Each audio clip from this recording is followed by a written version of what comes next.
Looks like it's gonna work pretty good again on that.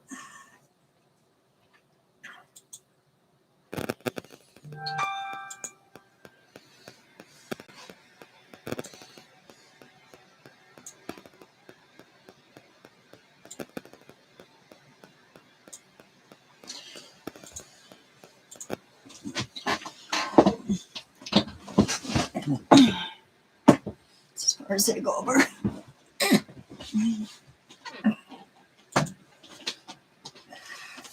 One person in. Probably Ashton. That's what I was thinking. Mm-hmm. Hello. Wait to plug that microphone up. Oh. How do you do it? There. Yep. He says, yes, sir. We must have heard us one. Can you hear us, Ashton?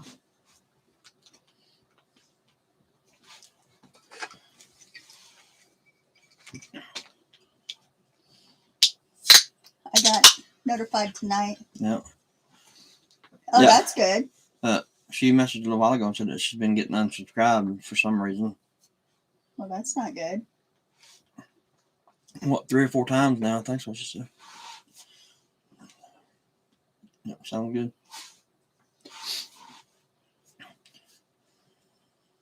Almost beat Ashton. Yeah. That was a pretty close race there.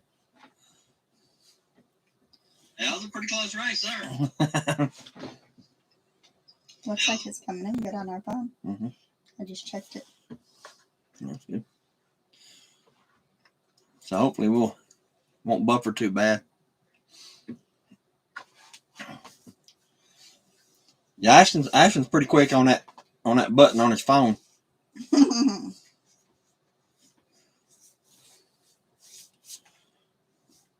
We figured we'd jump in here for a little while tonight just to See what everybody was doing. yeah, just say hey. And did you figure out why you was getting unsubscribed, Betty, or just? I've heard of there's been a bunch of channels. Yeah, there's been a bunch of channels. Slow typer. Gotta be.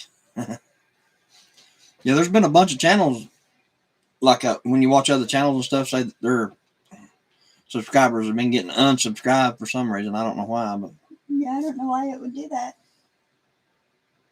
But like right now, Betty and Ashton are both typing, and it's saying there's only one person in here. Yeah. So I wonder why that is. I don't know. I don't know.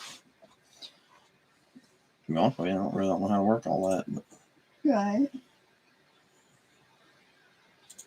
it showed both of them in here. Yeah, so it should have at least a 2. Yeah. I don't know. Maybe we'll get a few more people come in.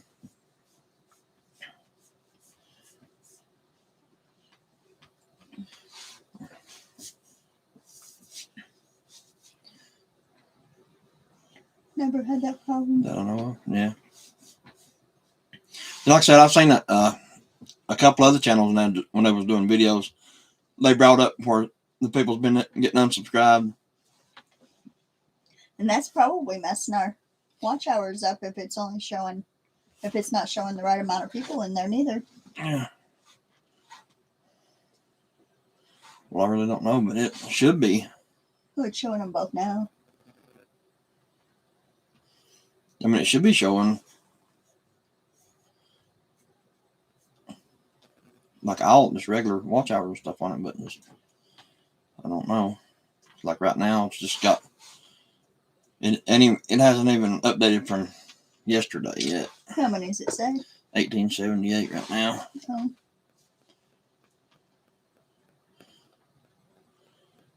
Hope it ever has your content every time I do. Yeah, I mean it hasn't. Sometimes it takes it like 2 days to upload like the watch hours and stuff like that. I've noticed that quite a bit. It hasn't updated now since the day before yesterday, and I know we've had like watch hours since then. So Yeah, because we did a live last night. yeah, it hasn't put those hours on there neither. And see, it dropped a subscriber again too, because it's saying that there's only 516. There was 517. Mm-hmm. Yeah, this thing, I don't know. Oh, it says Worst part 4 is people in I now. don't get the notification. Yeah. Honestly, I don't know how to fix that. I don't know.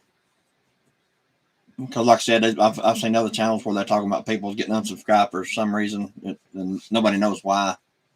It's just a YouTube thing they're doing, I guess. I don't know. Which isn't that good. I mean, How are you supposed to get your subscribers and your hours if they're taking them instead of giving you the ones you have? that may be part of their plan, making you earn it a little more, I guess.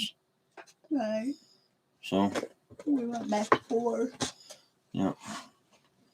So now that you resubscribe, you should be getting the notification as long as you hit the little bell. I think the little bell on it should tell you every time we go online or anything like that. Or it should. It should.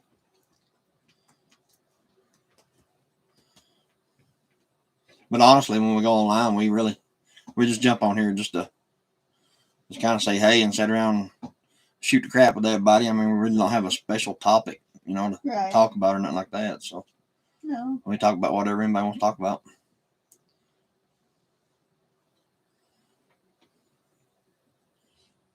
We're going to try to can some hamburger meat and some, maybe if we have enough time, and some chicken this weekend. Yeah.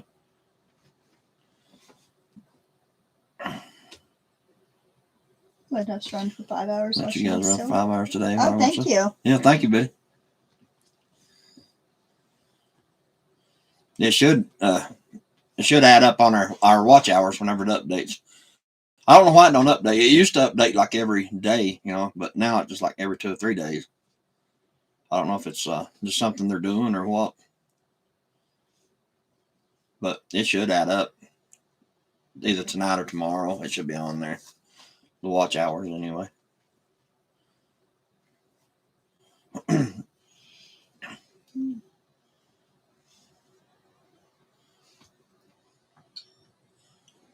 was See, it keeps dropping back down to 2. Yeah. Mm-hmm. I think it's just because we're boring though. So we went to Lowe's today and priced the stuff to do the roof with. I don't know if anybody knows what I'm talking about. It's called Cool Seal, or it's like a tar rubber type mix stuff that you paint on top of the roof, and it actually turns white. So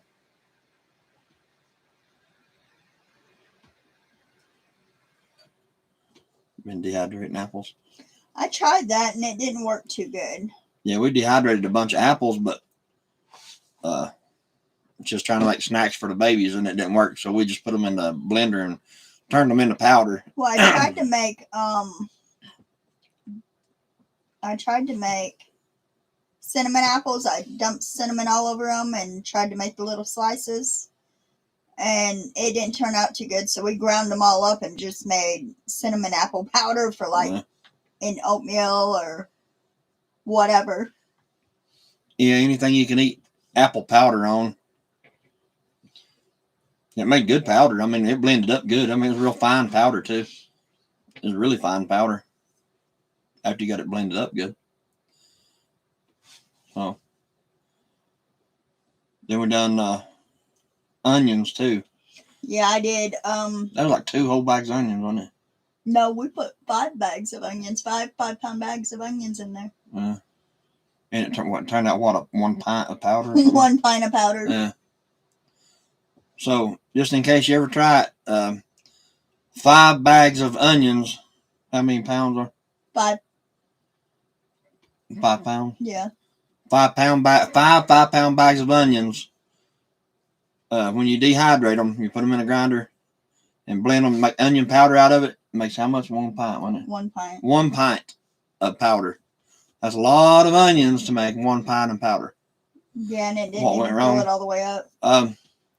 I think where I did them in slices, or when I did them in not round slices, but I tried to make like apple slices. spear, like a. like spears, and they were too thick, and they didn't. I don't think I did them right. Just want to make just snacks for the babies, but them things would chip a tooth. How was the smell? Oh, they smell really good. Yeah, they smell good. So I refigured on that and made apple pie filling instead.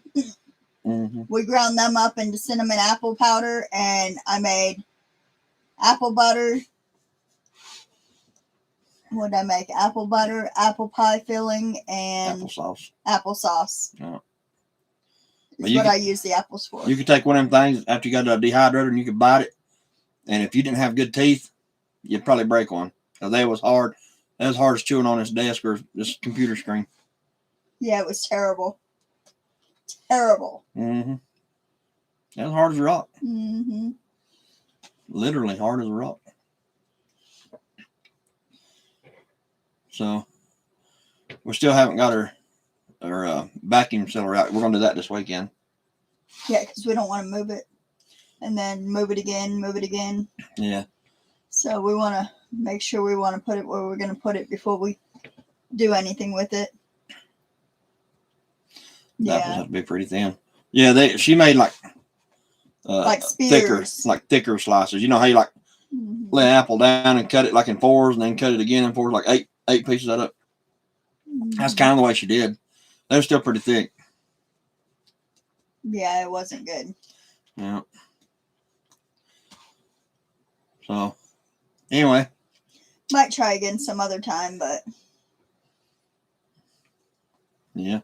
I figure I'll try canning meats first. Yeah, that's something we hadn't done in a long time. Well, I had never canned meats. Well, I did that bacon. Yeah.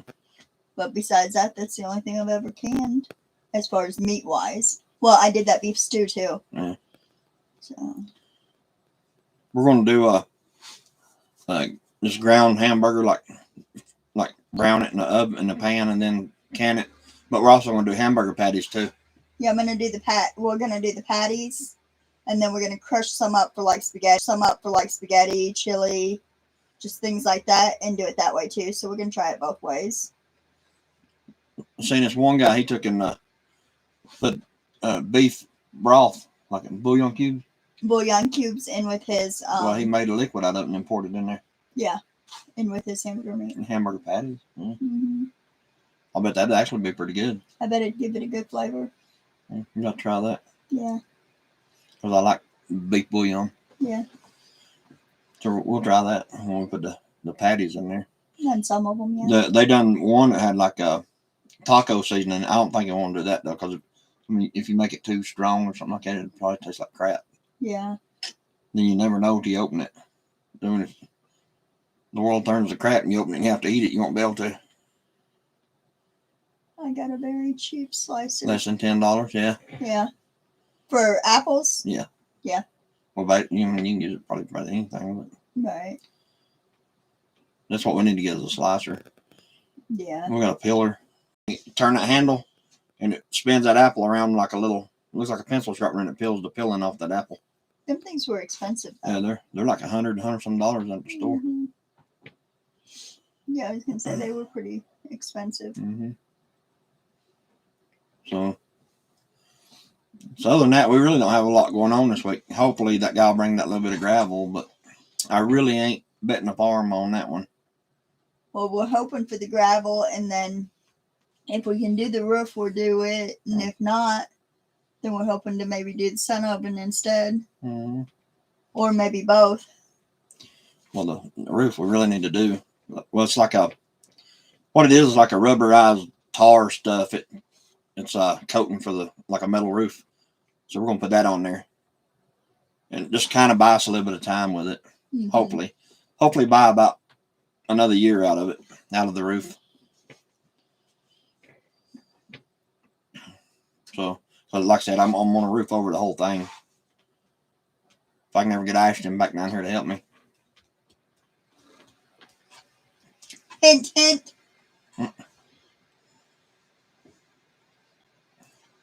But we do need to get one of those slicers, though. That would be pretty cool. Yeah. We actually got and tried one of those little that little thing got Angel. It looks like a little cooker. It's about this big. You get them at Walmart. They're minis, and you can put like 6 or 8 eggs in it. The egg maker, yeah. Yeah, you put just a little dab of water in the bottom of it, and then you put the eggs in there, and they set for like 10 minutes, and they're hard boiled. But it has a little like tack looking thing, and you poke a hole in the big side of the egg with the little tack looking thing, and then you cook them. And then when you peel them, they come right apart. Oh. The staple machine I saw. Bouillon cube and deer meat. Yeah. Yeah. That actually sounds pretty good in We deer need meat. some deer meat. Yeah. Well, the freezers are full though. It's kind of hard. We need to get a bigger freezer. Yeah, we need a bigger freezer and we need some deer meat. Mm-hmm. So maybe we'll get one big one. Mm-hmm. See how that goes. That little thing's actually pretty cool. They're like $8 at Walmart. You can get them. They make it. Got little waffle makers, and then they got the egg ones, and then they got something else. I can't remember what, like toast, cheese sandwich. grilled Yeah, thing. and they're like $8 a piece. But that one that does the eggs actually worked really, really good. Yeah, That's pretty impressive. we got our daughter one of them. Yeah, but we had to try it, see how it worked. And actually, done eggs were really good Yeah. to make deviled eggs or hard boiled eggs. I can it. What? Deer, you can deer meat.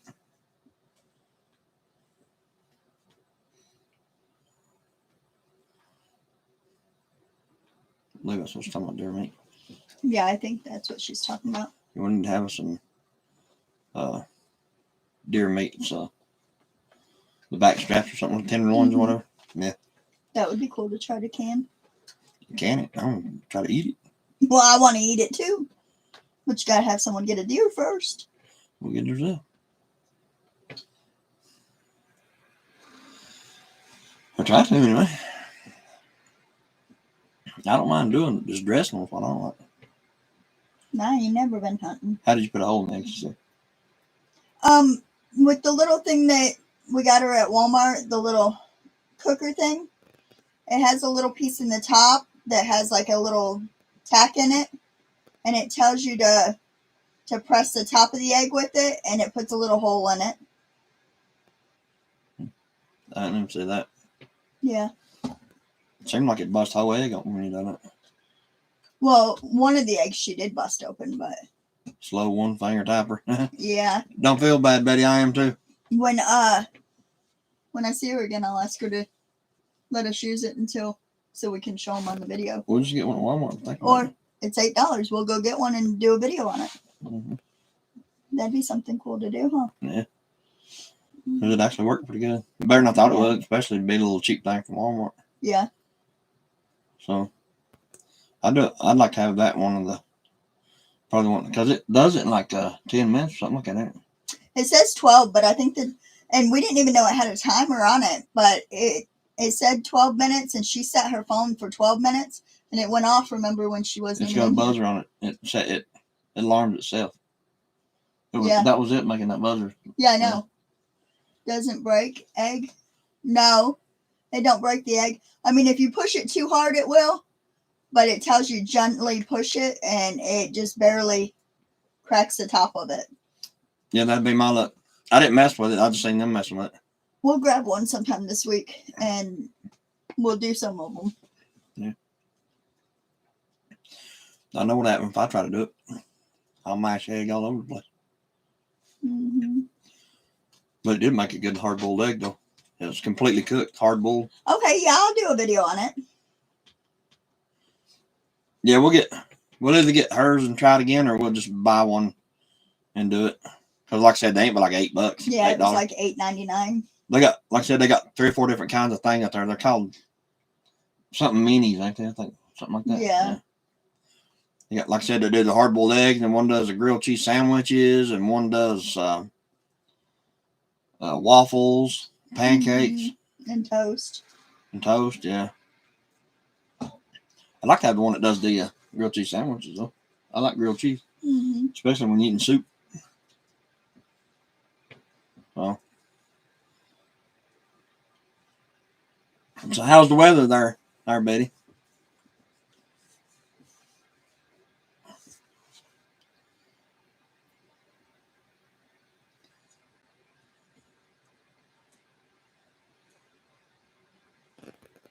Oh, and I got your email about doing a mailing list. What's that? Trying to where like email everybody, email like everybody wants to. We can start like an email. Like when we go live, we can hit a button and click and email everybody. You know, like all of our subscribers. Oh, that's cool. Well, any of them that want to give us their email, you know, of course. Okay, yeah. Or just any kind of information you want to share or whatever. Like you can email everybody at one time. That would be cool, and then just send them a group email out telling them. Yeah. Yeah. A very pleasant day. Yeah, it's been a nice day all day. Better than the last couple. It's rained the last couple days. Yeah. But if we get enough people that wants to be like part of an email thing, you know, we can. I'm trying to figure out how to do a group one. A group email thing. That way I can like notify everybody at one time, like when we're going to go live or when we get another video out or just anything, you know, just any kind of information. But she emailed me. Been a little bit back, I forgot. Yeah, I didn't see it. Yeah, we just have to see if anybody wants to, who all wants to be part of it, like wants to send us their email address and all that stuff, and that way we can add it. Yeah. Well, first off, I need to figure out how to do it, but it shouldn't be that complicated, I don't think.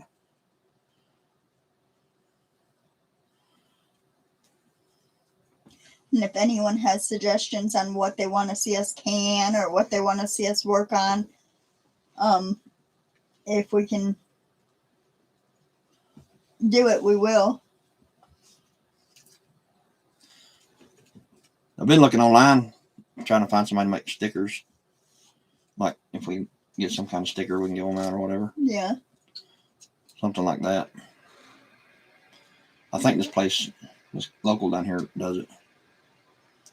So that woman in Canton evidently ain't gonna know them because I ain't heard nothing back from her yet. Right. You also said maybe the flea market here. Yeah. Well, I know they do like stickers and decals. Ashton is quiet. Yeah, he's always hiding in the back there somewhere.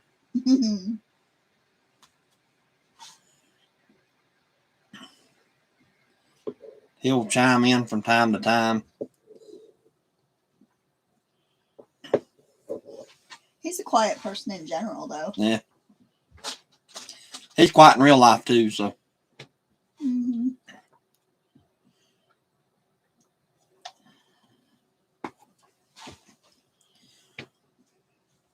Lord, he ain't typed nothing in a while. Mm-mm. He's like really quiet. This internet is actually working pretty decent again tonight, so evidently there's good weather between here and the tower. Mm-hmm. I guess a lot of times if it's like raining and storming and stuff like that, this internet just will not do this stuff. It says it's going to be cloudy the rest of the week, though, so maybe. Well, I don't think the cloudy part really affects it that much. I think it's more like the rain and the. Right now, the only way to notify you is making a comment on a video. Well, is there as far as YouTube, is there any other ways to do it? I mean,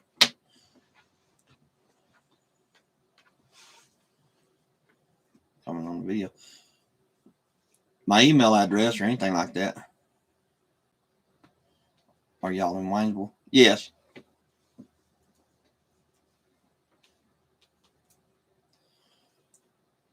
Yes, until tomorrow.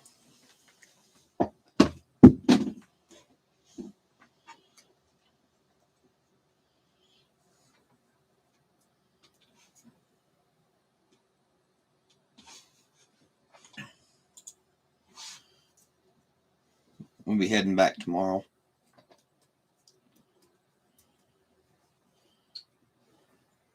I don't know if there's any other way to contact on this YouTube thing or not other than like comment on the video or something like that. I don't know if there's I don't know that much about it yet. Mm-hmm.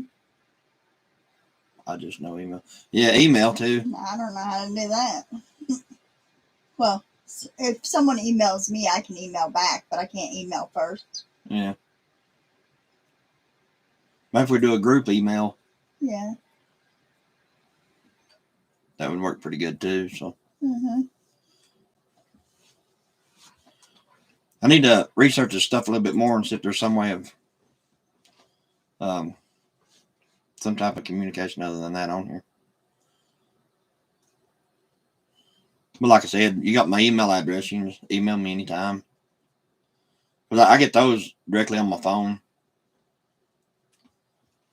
The emails and notifications and YouTube notifications too. That they come directly to my phone too. So it's like I normally get them pretty quick. Normally, right when you leave the message, I get it.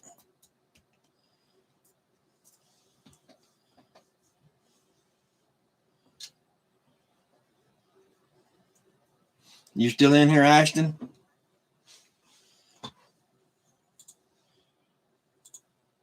Yeah. It says 3, but it's just showing Betty. She's just the only one that's Only one typing. typing or communicating or whatever. But there's like I got it. Yeah.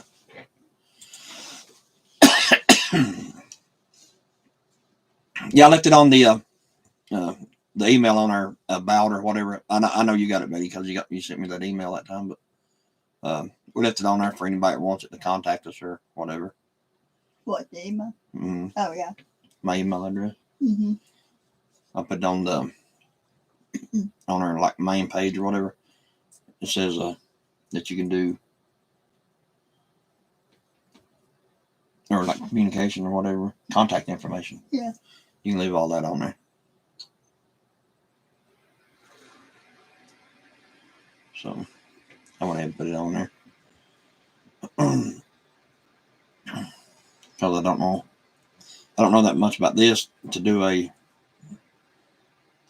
Seems like there would be some kind of way of, like, for somebody to message you on here or whatever. But well, actually, there is. If you go to like, I know there's one way is to go to the like our channel page, and it'll say like community, and you can do like a community chat on there.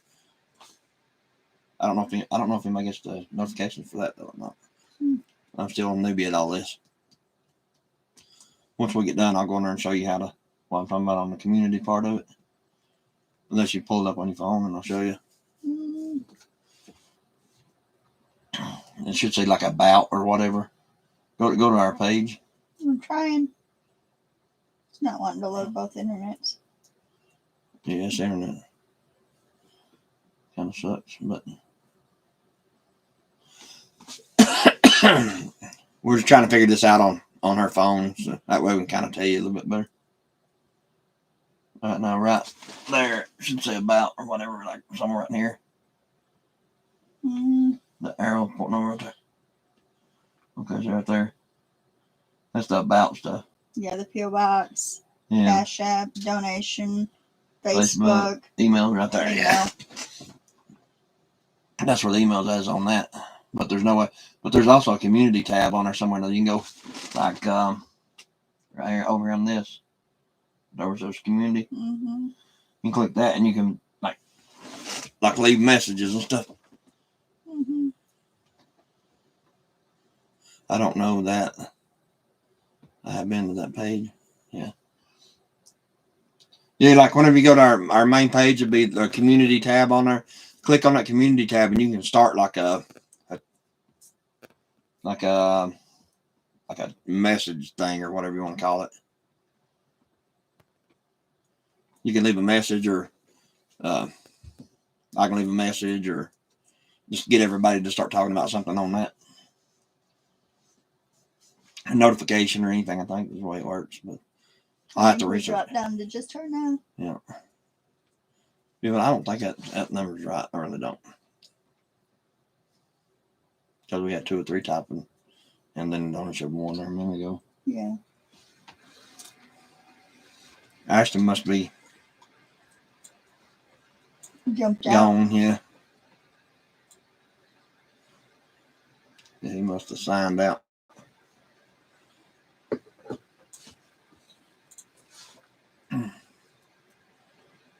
Yeah, maybe we'll come up with something to talk about eventually. But a lot of the channels, they like over on Ed's channel, he's always talking about some type of news. I don't know. I just really don't want to do all that. I don't want to get. I mean, I'll talk about anything anybody wants to talk about, but I ain't gonna like dedicate the whole thing to talking about Israel and EMPs and CMEs and all that crap. I think if you're a prepper, you prep for anything. So Number 1 better get back. if he don't get back soon, Betty, he's gonna drop in the number 2 position. Mm-hmm.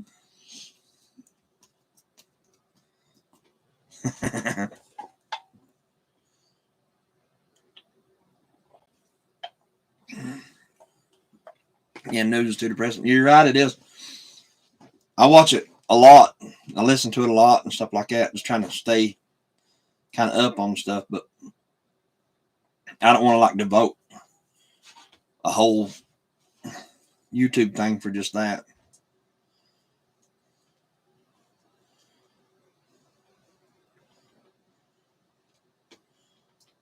I'd rather have something else to talk about, but I mean, honestly, like us working through the week and stuff, we just do our work at home, like on the weekend and stuff like that, or sometimes when we can through the week.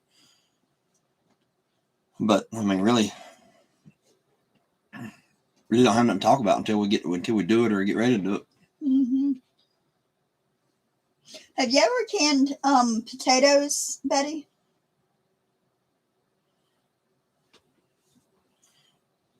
The whole spud. Mm-hmm. Probably have. I think about everybody's canned potatoes. Well, I was gonna. Yeah. Well, us too, yeah. I was just wondering if they come out real cloudy when she does them. I think you put something on them to keep them from getting cloudy. I'm retired. Anything wrong with that? Right.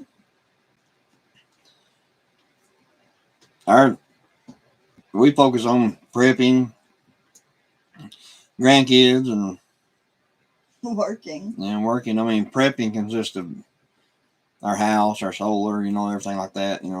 I consider that part of prepping, but They were very starchy because that's how they were when I tried to do them. I think there's something you can put in them to keep them from being that way. I don't know what it is. You just have to research that a little bit. Mm-hmm. Yeah, because I didn't like how they looked and I threw them out. That's why I buy the instant potatoes in the pack and put them in the bucket. That's the reason I do that. Because those things, as long as you keep them sealed good. My kids are your age. That's cool. Yeah. Are they preppers too?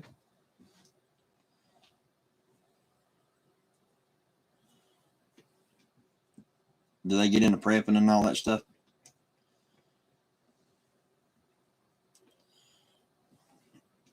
I pretty much been a prepper all my life, but you didn't know it when you was younger, but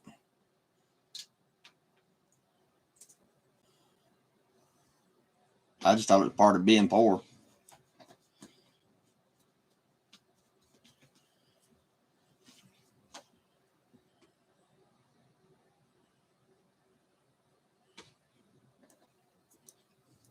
Yeah, I like those instant potatoes.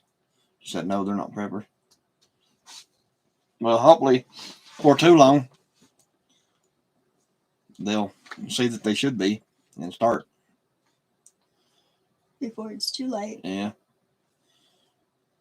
A lot of time the comments I make was like, it's almost too late to start. But really, I mean, honestly, I just say that out of context. But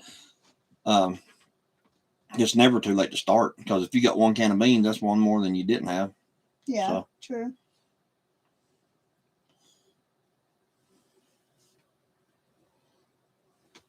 Growing up farm, Mississippi. Yeah. I remember back whenever we was young and in school, like real young, like in elementary school, like small, like first, second grade, stuff like that. I remember my mom picking up night crawlers out of the yard to sell them. She'd get them worms and put them in a bucket, pull them worms out of the ground, put them in a bucket, and take them and sell them. That's what she'd buy her school clothes with, or pencils and stuff like that for school. I remember her doing that all the time.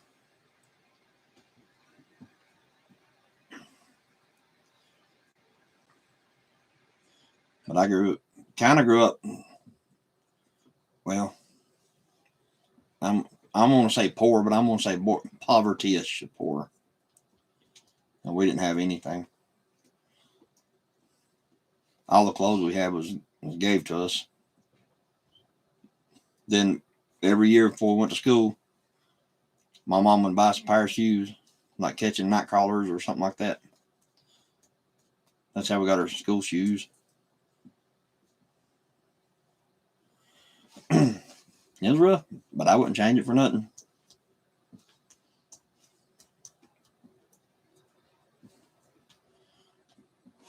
I think we was up to 7 people there at one time. Yeah. 2 of our kids will keep the prep and stuff we give them. Yeah. How many kids do you have? Yeah. How many kids do you have, Betty?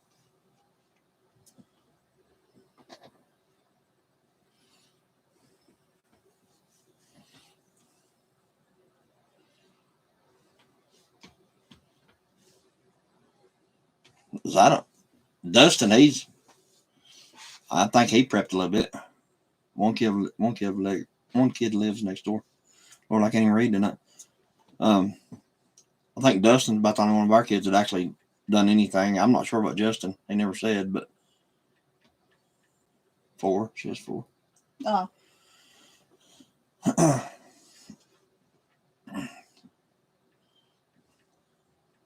As far as the rest of them, I don't think they even know what a prepper really is.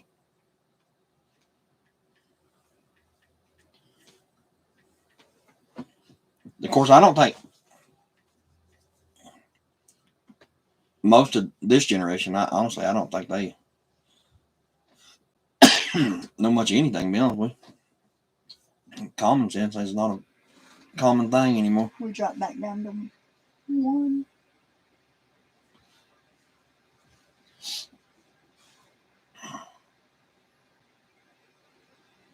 You know.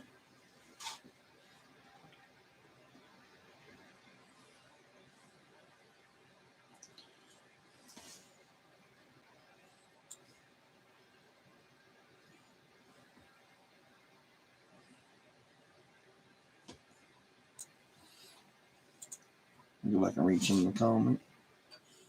Kind of slow. I'm a slow reader. I have to go back through the comments.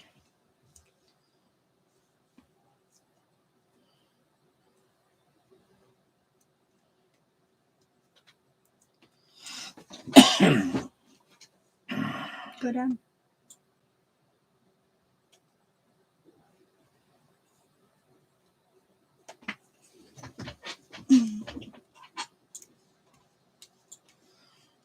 That's bad. I have to go back to the comment.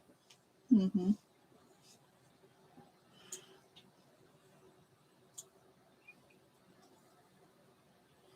So I don't know if I answered that or not, did I? Mm-hmm. Yeah. Are y'all in Waynesville? So you're till tomorrow. No, we go back tomorrow. Mm-hmm. Yeah. You said we were in one. Oh. Oh, I'm sorry, babe. She said she just told me that I told you we was in Waynesville. We're not. We'll be in Waynesville tomorrow.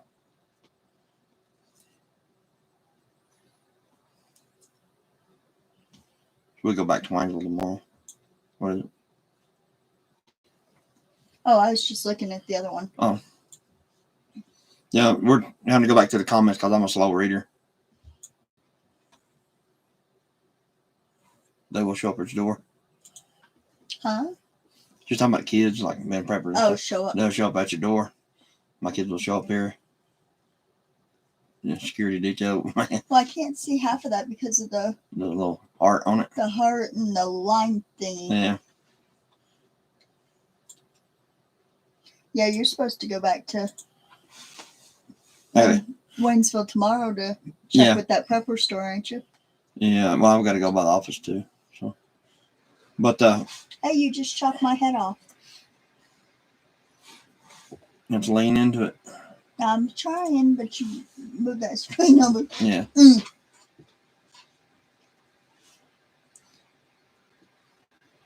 Yeah. That's what we're kind of hoping. We're kind of hoping the kids will show up here, but I mean, honestly, you never know. Oh, she said one kid lives next door. I thought she was saying 4. Yeah. She has 4. Yeah, she has 4, but 1 lives next door. Yeah. And 2 of her kids will keep the prep and stuff they give them. And Where you for see that? security detail. Oh, I see it. Yeah, right there. Sorry, we're slow readers. We got 6 and 15 grandkids. Yeah.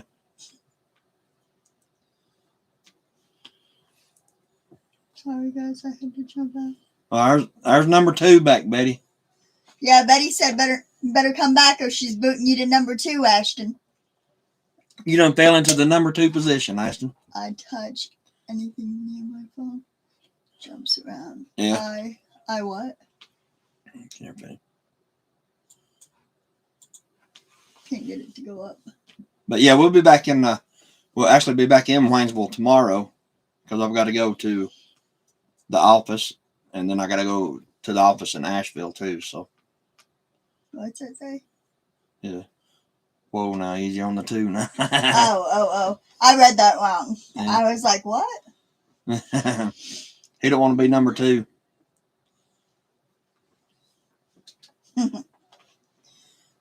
I was going to text him and tell him, be like, where'd you go, number 2? But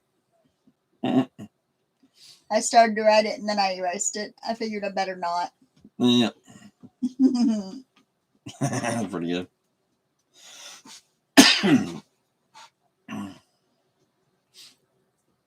I haven't been to the office in Waynesville since last week. And I definitely got to go to the one in Asheville tomorrow too. So we'll be leaving out here early in the morning, headed back in.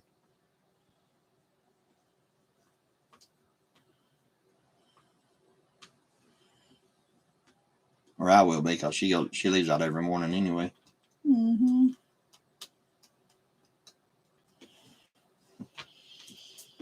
Yep. We're trying to get Ashton here to be a prepper too, but he don't want to pay attention.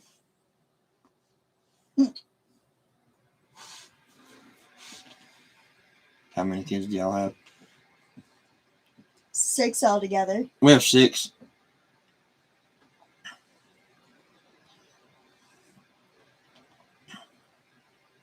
Three boys and 3 girls. Yep. I'm a prepper by heart. Hello, Arkansas. How you doing, bud? Tell him, Ashton, you've been coming down helping. Well, not here lately, but you have in the past, huh? Yep. Hey, Arkansas. Yeah, Ashton used to come and help me quite a bit, but him working all the time now, he don't never got time to come down that much. So he helped me build the porches on the porch on the back, the deck on the front. What else did he do? Put the solar panels up in the back. Mm-hmm. He's helped me do all kind of stuff, actually. Yeah. Chimney, actually helped me do Yep, the chimney. Yeah, sure did. He helped carry the heavy wood stove in. Yep. Yeah, we done all kinds of stuff. If he gets hungry, he'll show up. That's exactly right. He's pretty good at fending for himself. He said he supervised. Oh, On you the wood supervised. stove, yeah. Oh, yeah. I forgot. You and Chris supervised. Yeah, we had. But you had to haul it half of the way in, help, because it took a lot of you. Yeah, we had to make sure that everything went as planned. Mm-hmm. We was flagging them like that.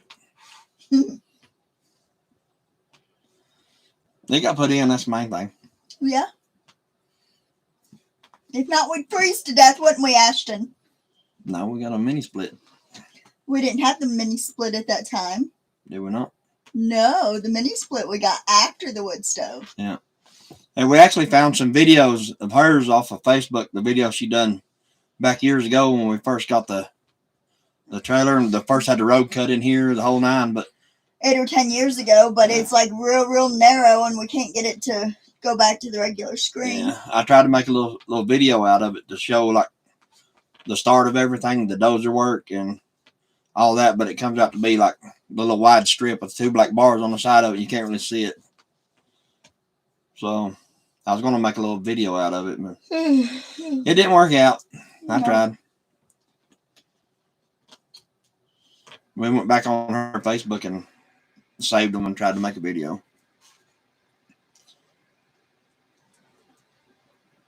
Been pretty good if it would let me make. Well, I mean, you know, I can still make a video out of it, but it's hard to see because it's got the little bar in the middle, the 2 black bars on the side. I don't know what you call that. She had the phone turned the opposite way of what? The wrong way.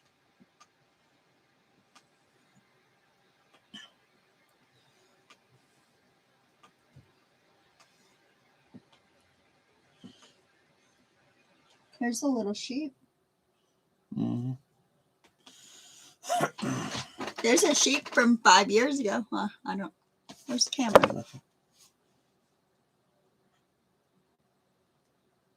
That's a bull. Oh, that's that bull too.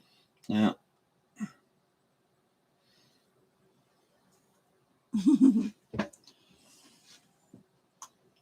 We're masonry guys. That's exactly right, Ashton. That was the little bull we had. That we put in the freezer. Yeah, he's on ice. That's one of the flags I made. I was telling y'all, we were telling y'all about Chris making the flags. Here's one of the lineman flags he made. I'm a little closer. It's got a glare. I don't know where that glare's coming from. I don't know. Was that a white bull? No, the white ones were sheep, little sheep that we had, and the big brown one in the background was the bull. That's probably when it was about. Lord, I can't remember how old he was in that picture, but he wasn't nowhere near the size when we had him butchered. No, he was still a baby then. Yeah, he's probably 2 or 3 times that size when we had him butchered. That was just shortly after he was weaned and all that stuff. Mm-hmm. Let's see if I can get them to play. That's another flag. Yeah. That he made. And there's the one he made for my dad, the tree and stump one.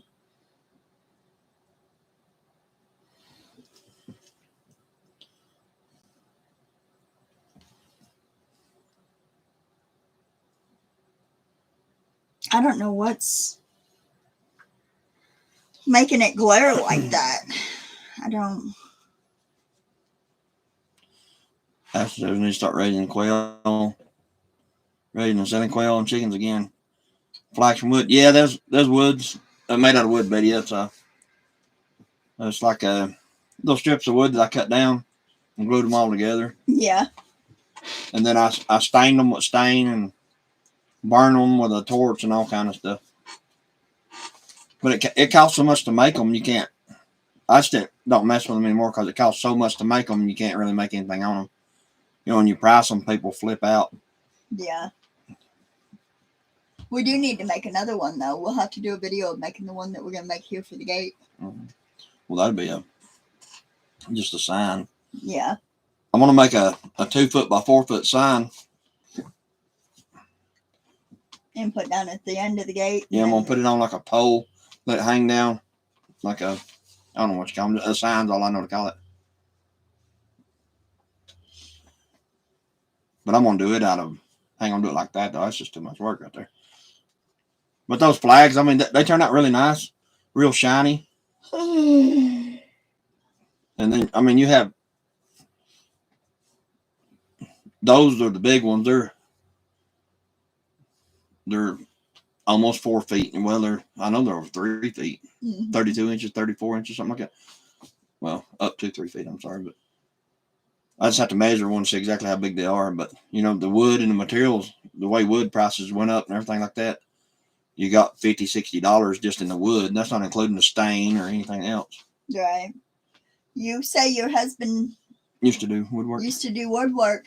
Chris built all our door at our house in Waynesville. He built all the bedroom doors. He built the coffee tables. He built the end stands. All our kitchen cabinets. What else? A whole bunch of stuff. Yeah, I tried to. Let me see if I can find a picture. Lord have mercy, it's probably way back there though, huh? Mm-hmm. Can you hold up the pictures again? She said, "Can you hold up the pictures again so our husband can see?" Oh, of the flags, Betty.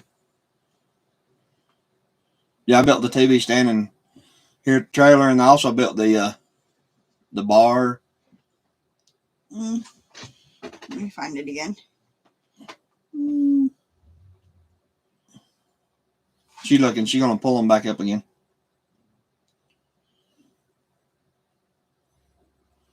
There's one.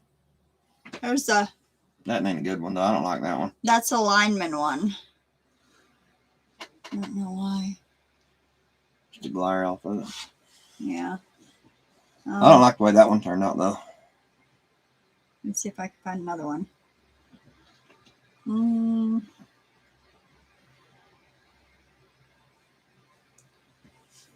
They're on there somewhere. I've got a bunch of them. I built a bunch of them. Mm-hmm. I built one for my cousin, which is our preacher. Oh, right here. I built him one.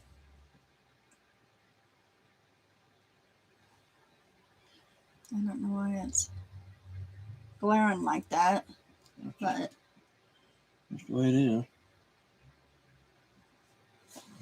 That helps if you do that. Nope. That's actually worse, ain't it? Yeah, I don't change it at all.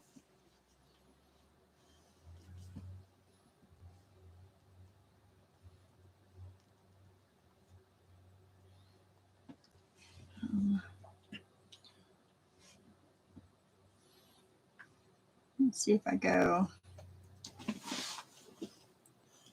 There's just so much to them. Gluing them and nailing them and staining them and burning them.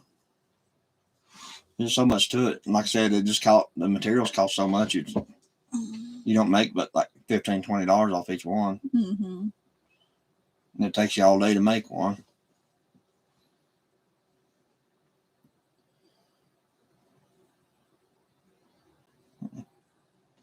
But yeah, they turn out pretty good. I mean, for what they are. I'm gonna keep working with those little short videos and see if I can make a video out of like I said, that when we first got the property, first had the dozer in here and stuff like that, and then pulling the trailer up top of the hill. I should have a bunch of them. What's that? Pictures and videos if we get that box back out. Oh yeah. Yeah. On that other computer, I think is where most of that stuff is at. Yeah. Property stuff. Yeah.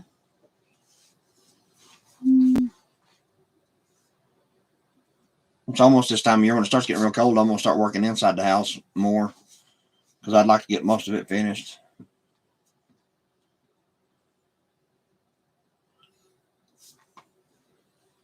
She said.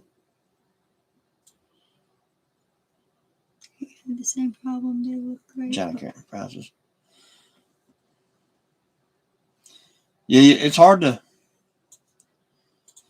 make anything off of stuff that you make, like unless you have somebody gives you a bunch of scrap wood or something like that, and you don't actually have to go buy it. Because I'd have to buy every time I made a flag, I'd have to go buy all the stuff to make that one with. Mm-hmm. Or like where the stars are at, that's a 1x12, and I finally got to where I just instead of buying a 4 foot and making 4, I'd get 8 or 10 foot and cut them 12 inches.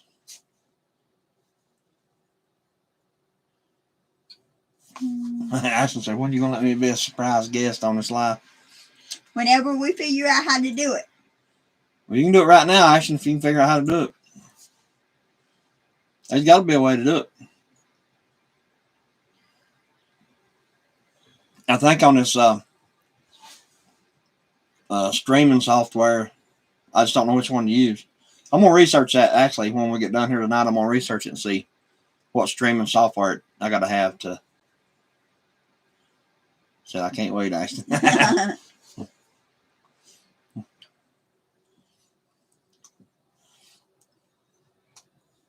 That's pretty good. Yeah, you're gonna have to explain to Betty why you feel as though you're number one, Ashton, the number one fan, and you just completely just ignore us in our conversation over here. Yeah, we were talking about you.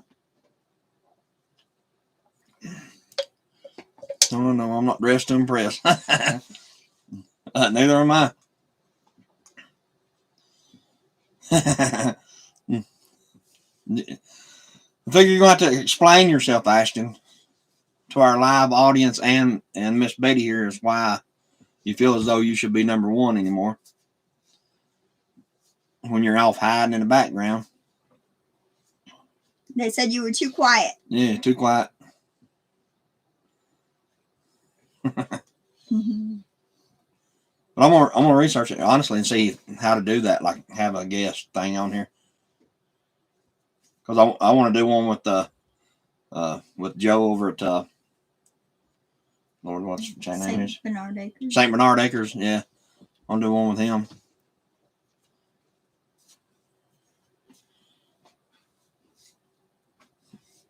And probably do a couple different people like that. Anybody that wants to, I guess. It don't matter to me. I think stuff like that's pretty interesting. Mm-hmm.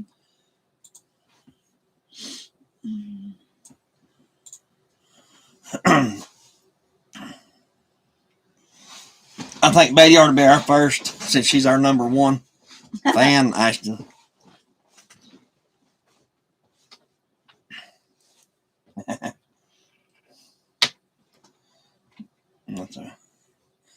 She said,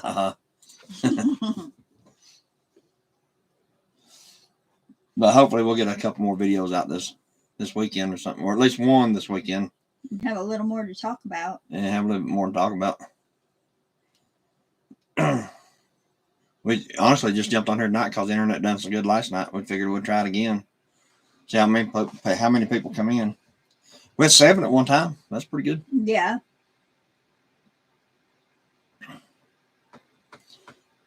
Nobody listens to old people. That's what's wrong with the country today, baby. Nobody listens to the older generation. That's exactly what's wrong with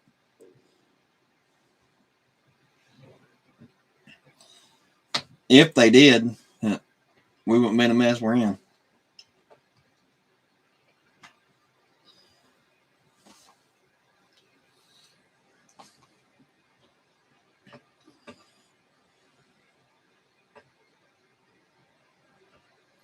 The RV starting again.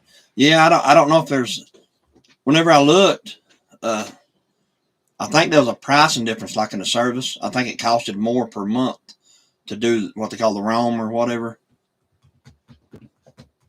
Of course, that may be changed by now. I seen a couple of those online for sale. The reason I didn't, like ask them about it. They had the whole kit for the roam for either boat or RV. But I'm pretty sure they said they cost more per month. And then I looked at the Starlink website, and there's no number or nothing like that to contact anybody on. So, I mean, I don't know who to call and ask them. Because they don't even put a phone number on their website, their contact information. So it'd be hard to. Which one comes with the square?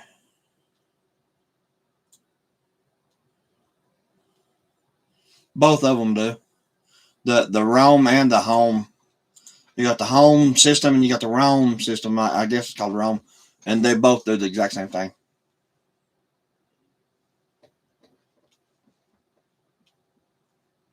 He said, I got Elon's personal number. Do you know anybody it works for? No, honestly, I don't believe. Yeah, whenever we start making our millions off of YouTube, I'm going to call Elon and set up a meeting. Who's that? Elon Musk, one of the richest people in the world. Hmm. He's the one that owns Tesla and all that crap. Oh, yeah. He owns Twitter now, or X, or whatever they want to call it. SpaceX, yeah, there you go. SpaceX. Launching all them satellites in orbit and all that crap. Mm-hmm. Yeah, it's Elon. I'm gonna have him as my guest on my show here, Ashton. Here's Ashton helping with the chimney. Look, there's proof of you helping build the chimney, Ashton, right there.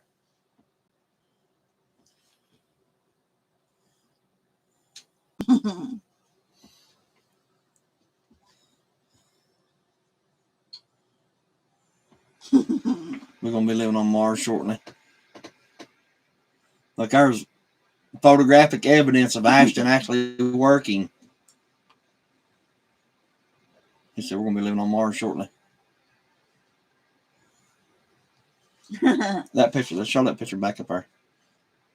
That picture right there is where right there, that was a window. We took the window out, and that's solid concrete all the way to the floor.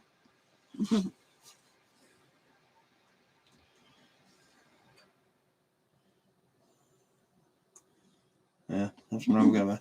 Young and handsome. There's him carrying the blocks. Yeah, he got a strong back too. That's reason he's carrying all the blocks.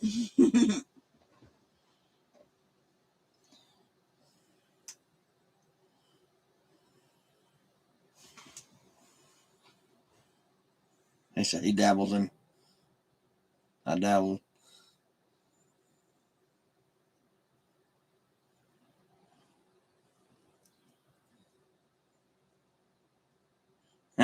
People tune in to see him. Yeah, they probably would. All my subscribers would jump over to his channel and delete me. Here's when y'all were doing the porch. That was putting the solar panels up, wasn't it? Or putting the roof on it. Putting the roof on it. I'll share the wealth. Yeah, I'll give you a shout out, Ashton, and yeah, that I actually have that on video, but it's that little skinny video. It won't show the whole screen.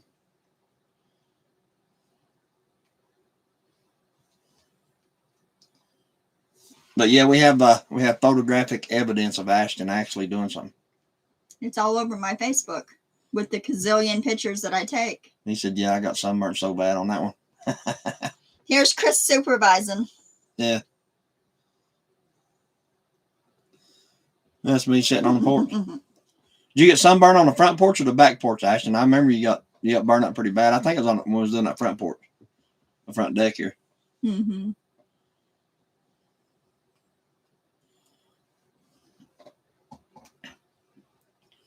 I know he got burnt pretty bad. He had like, yeah, got blistered up. I thought I remembered that being the There's front. the front porch. Cried like a baby for weeks. I was gonna say I thought that was the front porch. Yep. Now I remember that. Mm-hmm. That's what I was saying. It gets so hot here on the side of this mountain. I don't know what it is, but it's miserable hot, especially when you're working outside. Even in the summertime that was here. the water thing you have in the closet. That was the The first one. filtering system. The old one, huh? Yeah. That was the original one. Mm-hmm. It'll take your breath. Yeah, I know. I don't know what it is about right here on the side of this hill. It's so miserable hot.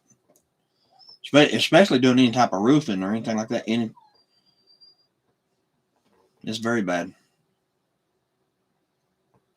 You cut your trees down. There's y'all putting the solar panels on that we're fixing to tear down. Yeah. We cut the trees down around basically anywhere I'm building, like around the trailer. I cut them back. My way of thinking is I needed them back for solar, and then I also wanted a fire break too in case of a fire or anything like that on the mountain. I wanted them far enough away from the house. We get our son to come and do them. Yeah. Well, no, a lot of the ones that's cut down now are pushed over the dozer. Jordan cut some of them. Down the bottom. Yeah.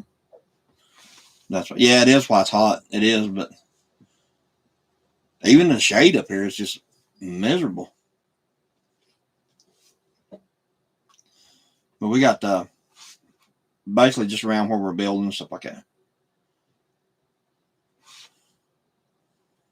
Yeah, we're gonna try to. I would have already planned on Ashton if I can figure out what. I've tried reaching out to people, and I've been to the like little places that sell trees and stuff like that, and I've been trying to figure out who can tell me what kind of tree will grow good in this type of soil, because it's basically red clay mud. That and the ones in Waynesville, some of them got that black fungus on them. Yeah. I don't know what it's called. Black knot fungus or something like that. Yeah. That's the plum trees. All the plum trees turned out like that. Yeah, but then they went over to the other ones. The peach trees. Mm-hmm. Well, they didn't get the fungus. They just killed them. I'd like to get, I guess this coming up here. They don't make a spray for them. No, they said once them trees get that black knot fungus stuff, you might as well just down. Get rid of them. It turns in like big old black knots all completely engulfing the tree, and it like cuts the circulation off, and no sap can flow and all that stuff, and it just basically dries the tree out and rots it out. Basically, is what it does. We want to get fruit trees all the way up the driveway if we can figure out what to put down here. And then when we do the grow house or the grow room, I want to do like grapevines up through it and blueberries and strawberries. And You must live on side of in a valley or something, Betty. Right here on this, right here where this is at, it's, dead in the sun all day long in the summertime now. Perfect sun up here for solar in the summertime. And in the winter, it's, the sun, instead of shining here, it's kind of like over here, it's like, it's moved quite a bit. the grow barrels that we did, there's the lettuce and the onions that we did in it. About 3,400 feet, yeah.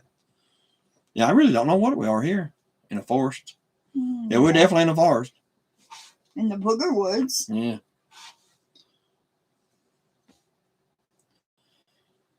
Yeah, we're back in the mountain. Sound like she is too. 3,400 feet elevation. Yeah.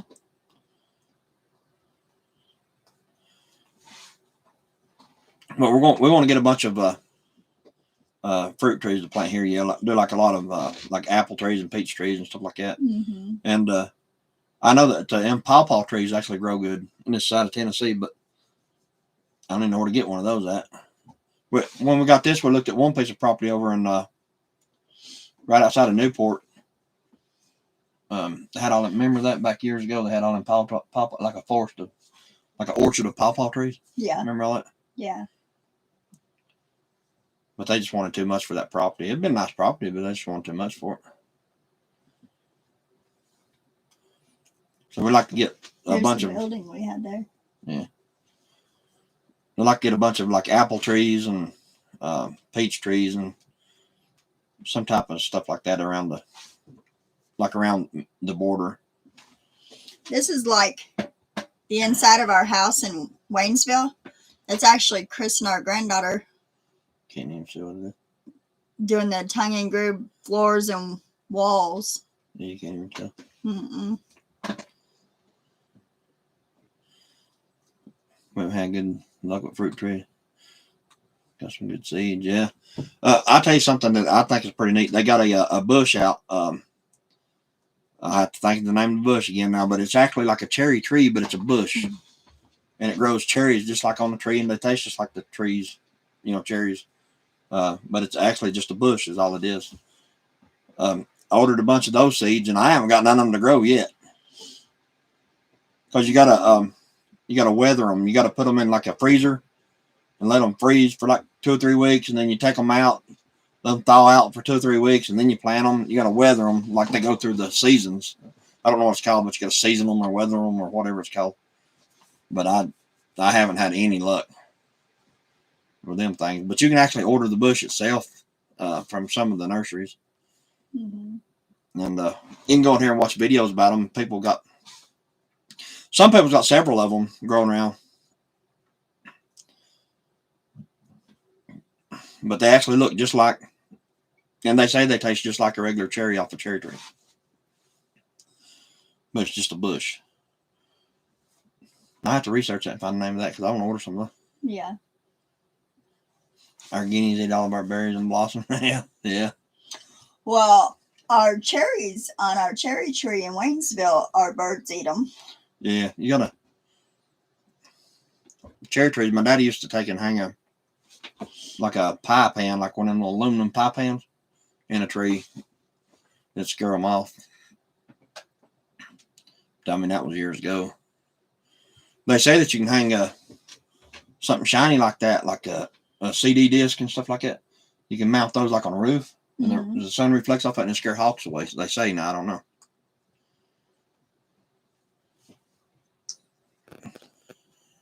Guineas eat bees too. Yeah.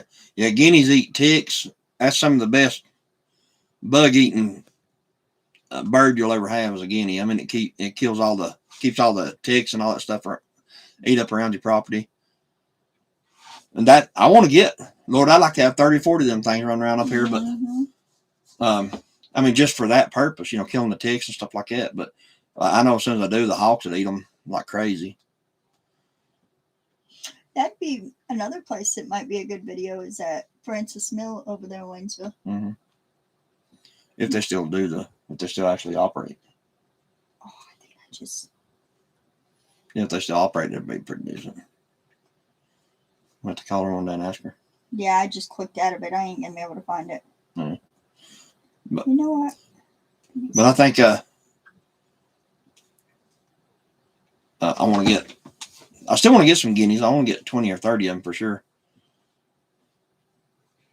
But I know that you can't leave chickens running around out here because they will not last long at all. Maybe if you put them up overnight, they do pretty good.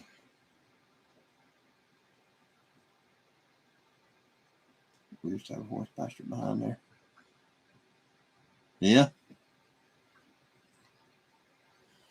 Well, I want to get speaking of horse pastures, Ashton, I want to get the upper part of the hill. I want to get all that fenced in, just like a standard ball bar fence, probably like a 5-strand fence or something.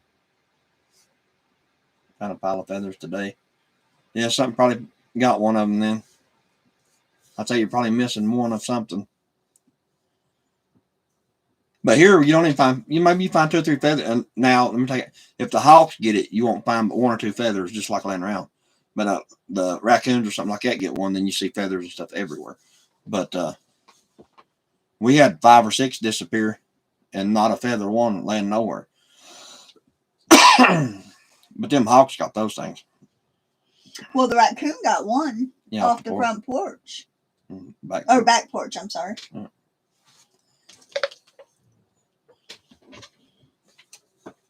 I couldn't find them pictures. Yeah. I got too many on Facebook. Mountain lion. Yeah, right. It could have been, or Bigfoot. It could have been a Bigfoot, Ashton, a Sasquatch. I think if you go on YouTube and research it, bears too, exactly, yeah. If you go on YouTube and research it, there has been Bigfoot sightings in East Tennessee. Ooh. So they say.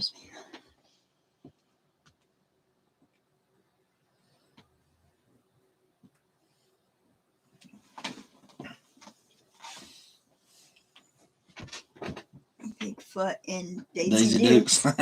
That's gonna be you. Who Yeah. was it that said that last night? No, me that said that last night. No, somebody told me to take your picture in a Bigfoot suit. Oh, that was Arkansas. Perfect. Arkansas, yeah. Yeah. Yeah, we get 250,000 views. Yep. It's scary. We're gonna try the Bigfoot costume. See if we can get our 250,000 views. Yeah, we're gonna have to either do that or put shoes on our chickens. Yeah, Arkansas is quiet. Yeah. I don't even know if they're still in here or not. I don't know. It's just showing Betty and Ashton, but Yeah. probably because they're the only ones Yeah, typing. they're the only ones typing, but it shows we got 4 people in, so. Yeah. So maybe he's in here somewhere.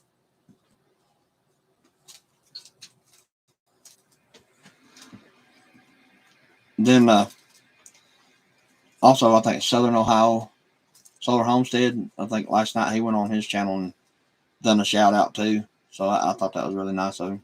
Yeah, it was. I know if he don't come in here tonight, I'll have to message him and thank him for it. Laughing at us. Yeah, probably. Yeah,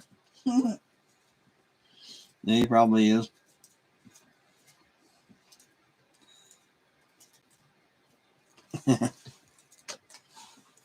He pulled one of Ashton. There he is. Oh, wow. Ooh, I hope Yeah. you get to feeling better. Yeah. Yes, you don't play around with that stuff. No.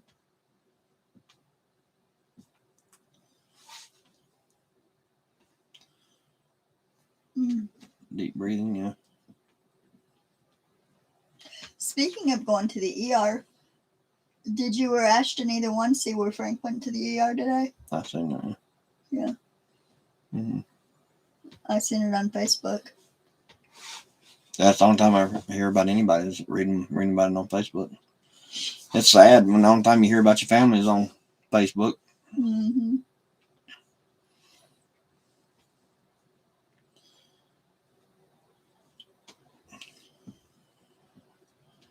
He's got pneumonia, I think, or the flu. The flu. He's got the flu, and he couldn't breathe or something like that. Ashton, and the ambulance went and got him. And I think some of them have COVID and strep throat, and I'll have to go back and look on our post, and I'll tell you. Yeah, I think he's fine. They just rushed him. They got him in urgent care, I think. But I think the ambulance actually went and got him. Yeah, the ambulance went and got him. But yeah, Arkansas, that blood pressure stuff, man, you gotta take care of yourself with that. She said he was having trouble breathing. And then she said we are in the ER, and doctor came in and said he sounds badly congested and of course needs to run some tests and check things. We'll keep y'all updated. And then she said he has the flu. We are all 3 sick, but Daddy and Austin are the sickest. Mm-hmm. But they got a new strand of that COVID going out now too. So of course it's election year, so there's gonna be some kind of something going around. Well, this says COVID and the flu B is going around rapid with ear infection and strep throat on top of that. And a lot of people with pneumonia in the ER. Yep. Yeah, it's going around. There's supposed to be, like I said, there's supposed to be some kind of new strand of that COVID stuff going around. Yeah.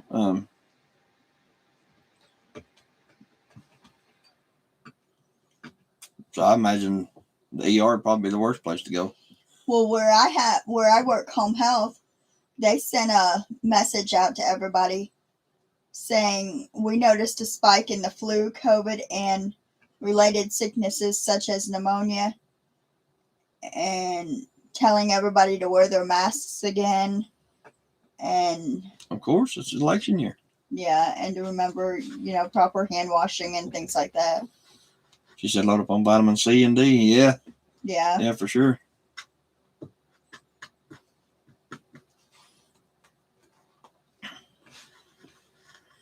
So, I'm deathly sick. I stay away from the hospital. Yeah, I haven't been in the hospital since I was a kid, so right. I haven't seen a doctor since I was a kid. So, But your blood pressure is nothing to mess around with. yeah. Oh yeah. That and your what was that? Your sugar and stuff like that. Yeah. Diabetic. And there's a lot of diabetics anymore too. A lot.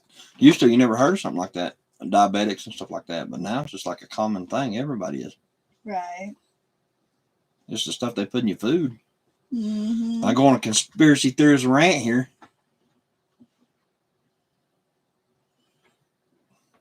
I ain't scared of catching the crud when I go action. I just don't want to go and have the doctor tell me that I got some kind of fatal illness and go home and lay down. And so I just rather just find it on my own, to be honest with you. Sugar is so addictive. Yeah, it is, yeah. Yeah, it could be salt or anything that makes the blood pressure high.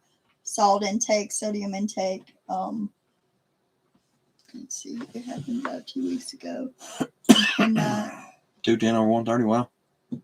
It could be stress. It could be salt intake, sodium intake. I think most everything anymore, honestly, I think most of it is stress related. I really do. Not eating right, not getting enough sleep. There's a bunch of things that could cause blood pressure high. But if it stays high, I would have it checked because it could cause you to have a stroke or a heart attack. Yeah. Yeah, that's definitely pretty high for sure. I definitely get that under control. I was drinking Red Bulls. I was drinking 2 or 3 of them things a day, and I could tell that they was very bad for my body. I could tell.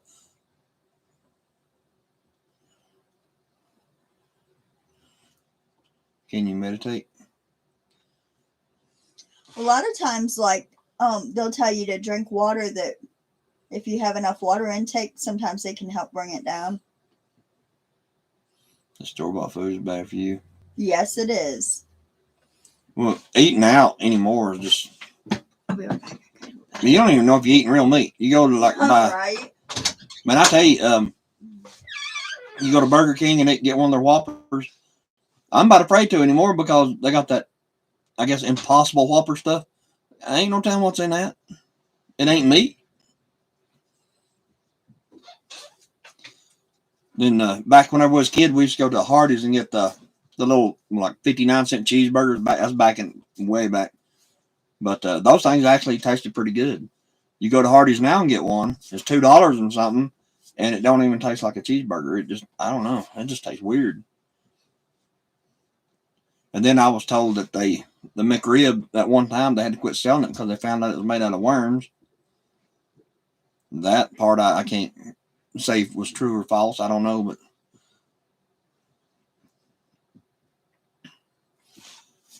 and the only thing I really got as far as fast food that I really like now is the pork chop biscuit from the chicken place down here. Lord, what's his name? Lord, I can't remember nothing now.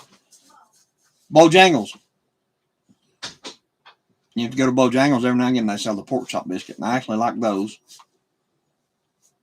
But I mean, that's about as far as it goes. Oh, Cindy Squirrel, how you doing?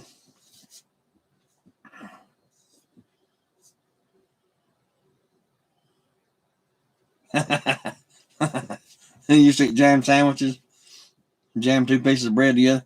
Yeah.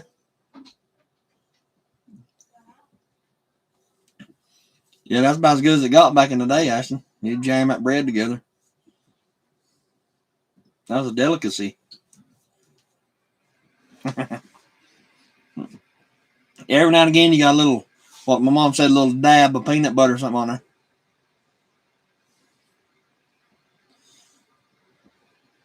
Yeah, welcome, Cindy. Thank you for coming on.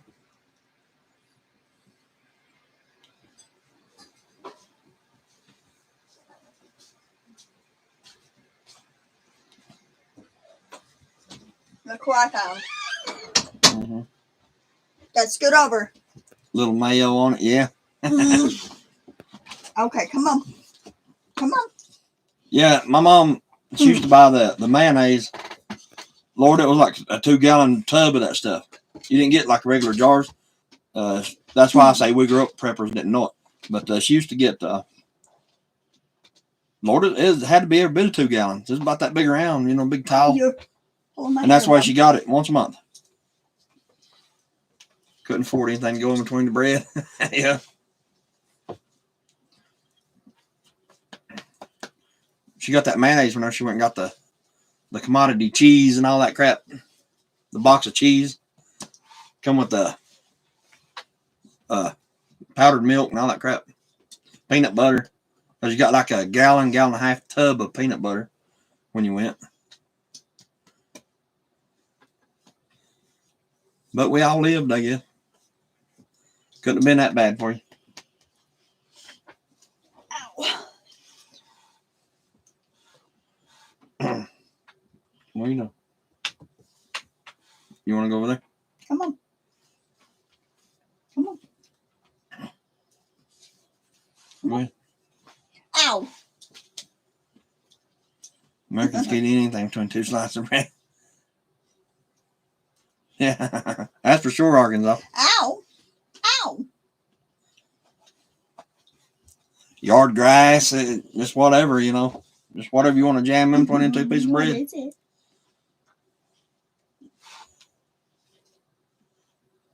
What? What? Cindy, are you totally off grid? Oh.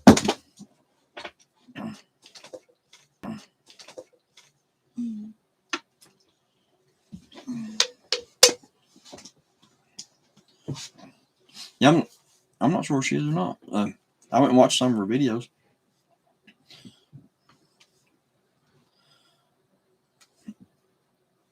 Have to go out and watch some more, so she's completely off grid.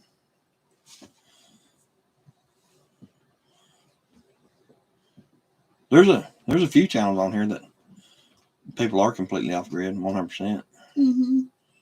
So, I mean, such as our place, but Yeah.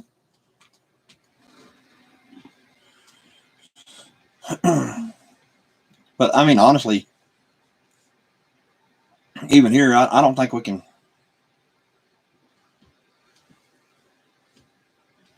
No hydro, no gas line. Yeah. What's that mean? Even here, I don't think we can.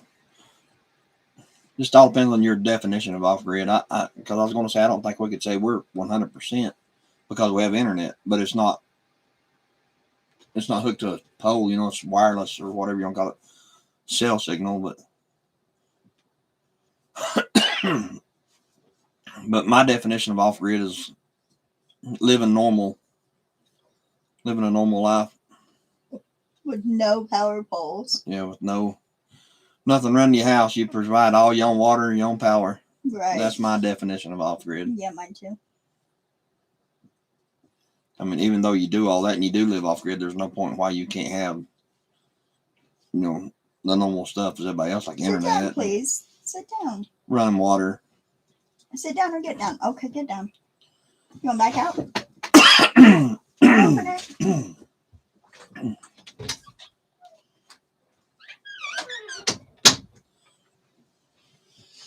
He ran away. But 34 here tonight. oh wow, yeah.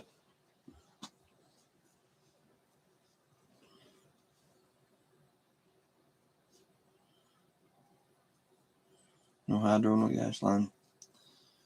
That's a huge accomplishment. Yeah. But I think everybody's like opinion of off grid or whatever it is, the way they see off grid is everybody's different in certain ways, I guess. It's 45 here. Yeah, 45. We're just a little bit warmer than you are, Arkansas.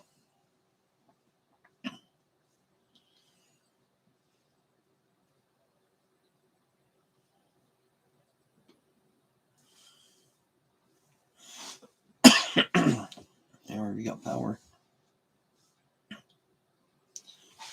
Was the power going to get knocked out over that direction, or?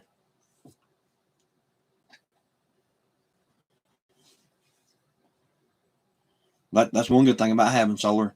You never know when the power is out somewhere. Mm-hmm. It's kind of, I guess, one of the downfalls too, because you never know what's going on in the world either. Unless, Right. well, news, I guess, but.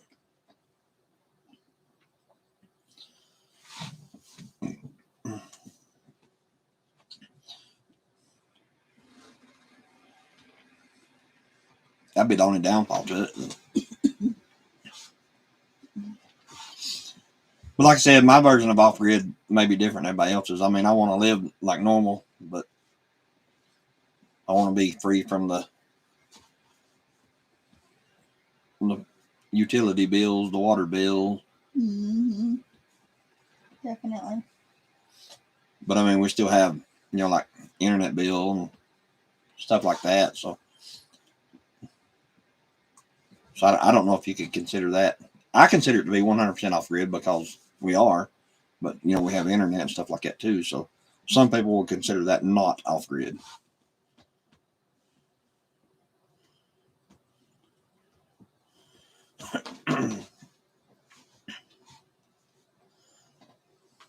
Arkansas almost lost power or something at one time. Well, he said in the last video he did.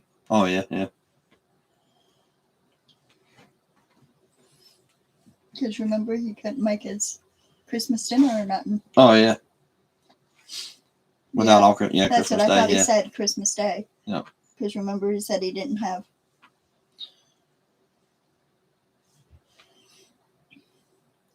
Yeah, we're gonna take out the gas range that we have here and put electric range in here. Eventually, I mean, we have the capability of doing it now. As far as solar and power and stuff, we can do it now and not worry about it. But it's just getting the time to do it. I got to run a whole nother wire, like a 10 gauge wire, and put a plug in. I like the necessities of life. Yeah, me too. Yeah. I mean, we have everything. Like I said, we have everything a normal household have: power, water, hot water, whatever we want. Yeah. Except for we have to go get propane for the gas stove. For the only thing we have now that is a hindrance is, like you said, the propane for the cook stove, the gas range or whatever. But I mean, that really ain't no problem because one 20-pound bottle, like on a grill bottle, lasts for 3 or 4 months. So. And if anything happens, we wouldn't be able to get that, but we'd have the wood stove and. Yeah.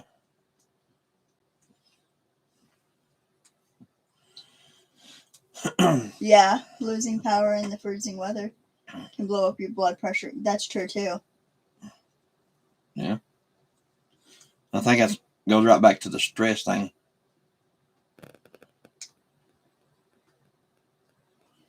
I can't read all of that. Not being hooked up to hydro would be off grid. Yeah, it's just kind of saying the same thing I was saying. Like, people interpret it in different ways. So, like, if she's got hydro, people would say, well, you got power, so you're not truly off grid. Right. I mean, you don't have to live in a cave somewhere and a hut built out in the middle of the woods to be considered off grid. That's what I was saying. That one, if you say you're off grid, a lot of people think you're just some kind of a weirdo living in a shack in the middle of the woods, Or a hut. Yeah. Like I said, this place is 100% off grid. Well, then like the internet, of course, like I was saying. Then we have like TV that we watch. I think, what's that stuff we watch? Netflix and all that crap. Yeah. My home was only 640 square foot. Propane backup heat. Yeah. Well, we Yeah. have. I think he said he got one of the sheds and did the shed to house conversion. I think that's what he said he did. Well, we have the wood stove, but then we also have a kerosene heater. Yeah. I think our house ain't much bigger than that 640 square feet. Let me add that up. Now you got me curious. Ours is 14 by 48. Ours is 672 square feet. So, living space, I mean, it ain't but 14 wide, and the living space ain't but 48 feet long. But with the tongue and all, it's considered, I think it's 54 feet, something like ever how many feet it is, 52, 54 feet total. But when they make titles for these things, I think they add the tongue in there, the length of the tongue, the whole measurement. But the actual living space is 14 by, really it ain't even 14 wide. It's because you got your wall stud, 4, 8. Just say 13 foot something wide, and 48 feet long. So really, doesn't take it much to heat it. And then this wood stove that we have in here is so. It boils you, don't it, Ashton? Yeah, it's probably 10 times too big for this house. Because all you got to do is just start burn paper in there and throw just like a little bit of kindling wood in there and some small pieces of wood, and you better not put nothing else in it. And you better turn it all the way off because you're about to get warm. But we don't run through a whole lot of wood here. I mean, really, in the last 3, 4, 5 winters, it ain't even got really cold here. I mean, no, and when we pressure can and stuff, we don't have to use the wood stove because it gets hot in there with the pressure canning. Yeah, when you that's one good thing about the gas stove is when you're cooking with that gas. What you're saying is that thing puts off a ton of heat in the house too. So. Mm-hmm.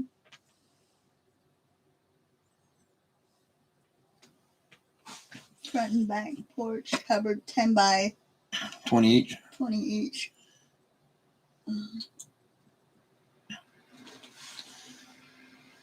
I'm not doing without anything. I just generate my own power.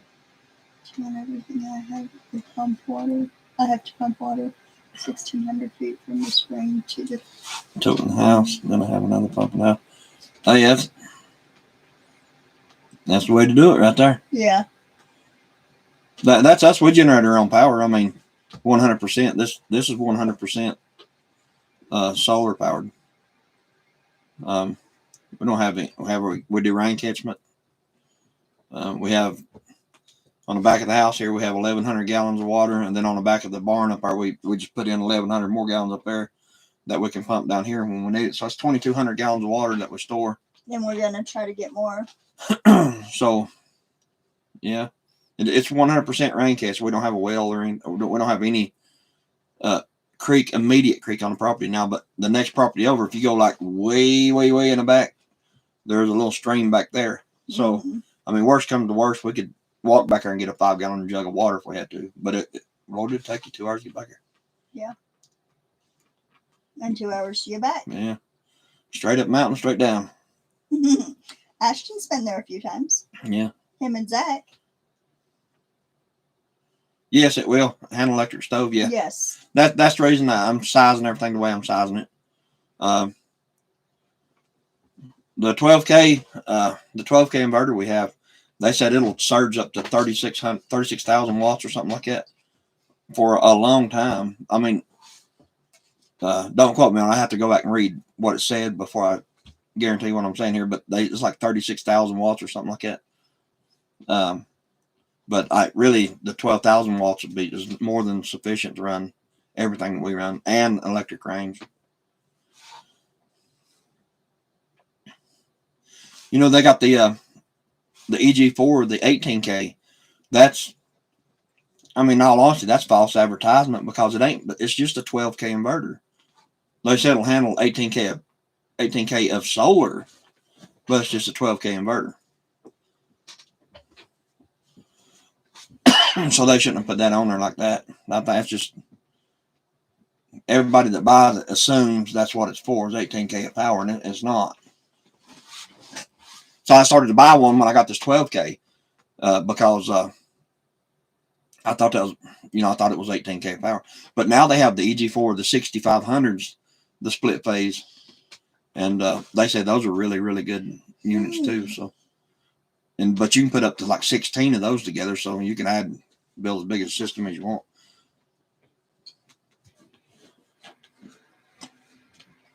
But yeah, this what we have, Arkansas. What we have it's more than suffice for everything. 100% electric household. Yeah.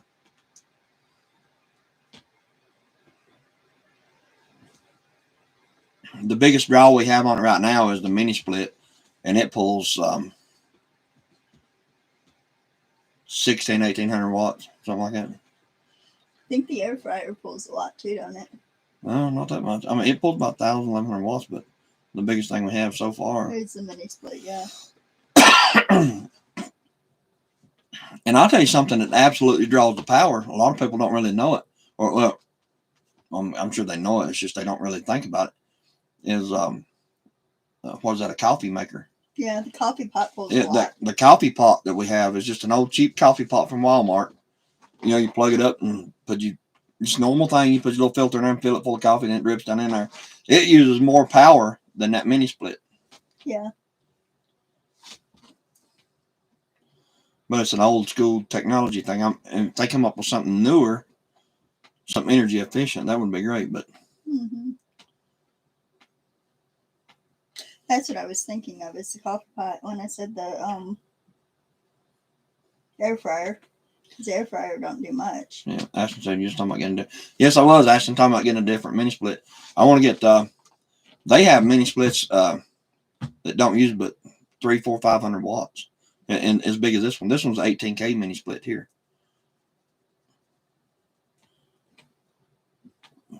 and they have them this big that don't use hardly any power. The Mr. Cool, I think that uses 600 or 700 watts. And this one uses upwards from 1500 to 2000. It all depends on what you're doing. So just be on average like 1800 watts, something like that. Ask Arkansas if he knows why it's kicking subscribers back off. You know how Betty said it? Yeah. Arkansas, since you know more about YouTube probably than I ever will, Betty says that she's been getting unsubscribed for some reason a couple of times. Maybe you might know why, or how to fix it, or how to tell people. Be able to direct her in a direction that I can't, because honestly I don't know the answer to that question.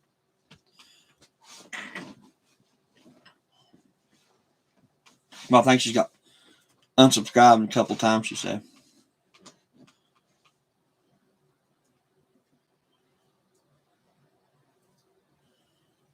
I had, but back to the solar stuff. I had 3,000 watt inverters. I had 2 of those, and one of them actually went bad because every time we'd leave here and go to Waynesville and back, I'd always kill the power, shut everything completely down. And I don't know, there's a certain order that you got to shut these things down in according to Signature Solar now. But I was just basically just killing the solar. Wait until everything calmed down, then killing the inverter and then the batteries. But evidently that was wrong. I don't know if I killed that inverter, but one of them's still good. But it was a 24 volt system. One of them's good and one of them's bad. Yeah. Then I wanted a huge, at least a 12K all in one, because I knew I was wanting to go electric range and all that stuff. And that's how I come up with this one. But I had to go to 48 volt to get a big all in one. So we went to 48 volt, which I still have the 24 volt batteries, but I seriesed them together. I took 8 batteries and made 4, basically, is what I done. I went from 1600 amp hours down to 800 amp hours. But I mean, honestly, you can't really. I don't think you can judge it like that because it still holds the same amount of power.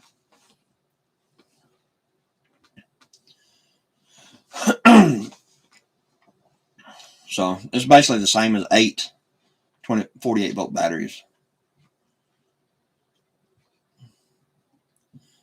But I have the option of going back to 24 volt if I ever need to. So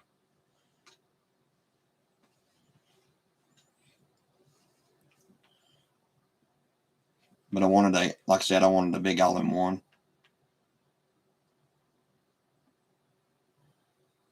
YouTube will do a cleanup of old channels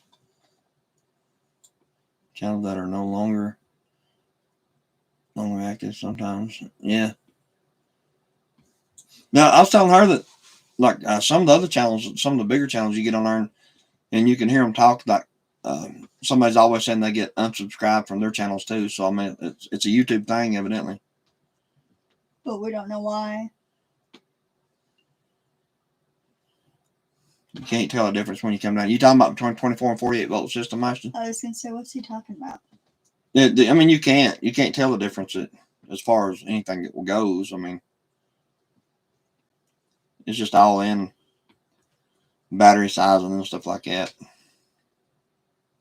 More volts, but you have to go 48 volt to get a good inverter now. I mean, you can get some good 24 volt stuff, but you can't get nothing that big in 24 volts. You have to go 48 volt to get a large all-in-one like that. And it's running nonstop 24/7 ever since we installed it. So,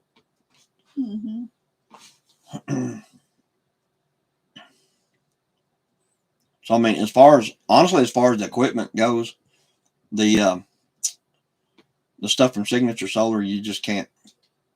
I mean, really just can't beat it. I mean, some of the batteries are expensive, but actually they're not that bad anymore. They come down to $1,100 now, and I was giving $1,500 a piece for them when I got mine.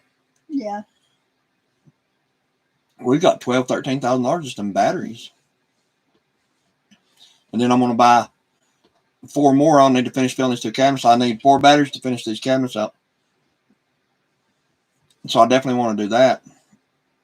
I want to finish filling these cabinets, and then eventually, if we ever get to the point where we need them, I might buy 1 more cabinet and 6 more batteries. But that's, when my rich uncle, he gets out the poorhouse, that's when that'll be. But because I'm actually going to put, as soon as I get this roof overdone on the house, I'm going to put 24 more solar panels on it. I'm going to put 12 on the back, 12 on the front, on the opposite end of the house here. On the other end of the house, I'm sorry. Because it's all, even in the winter, there's sun shining on that back side of the roof. That's the whole purpose of that. In the summertime, you'll want to run the AC all the time. And everything, all the solar panels we have now is in perfect spots for the summertime. It's just that winter. Everything, for the last few years, I've noticed, I know this sounds conspiracy theorist kind of thing, but I've noticed that the sun is getting further and further over. It's weird in the summertime. I'm in the wintertime, I'm sorry. Because last year it wasn't over that far behind these trees over here. And the trees really.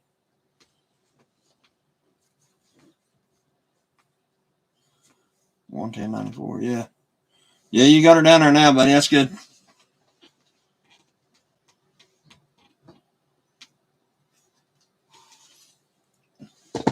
If you can keep it there, you're good. Right. But the sun, it ain't like, it's like it's just weird for me how to explain stuff like that, but it's almost like we're in some type of borderline pole shift type thing. Because the sun is getting further and further over.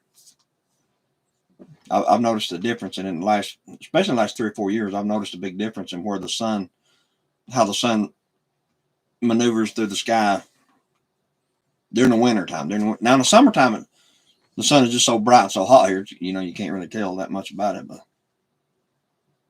in the winter, it's always getting further and further over. And it's setting totally different spot.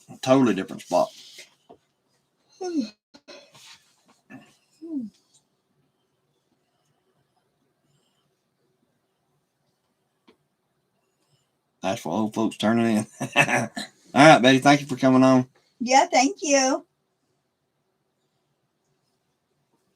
Some Asheville old folks got to turn in.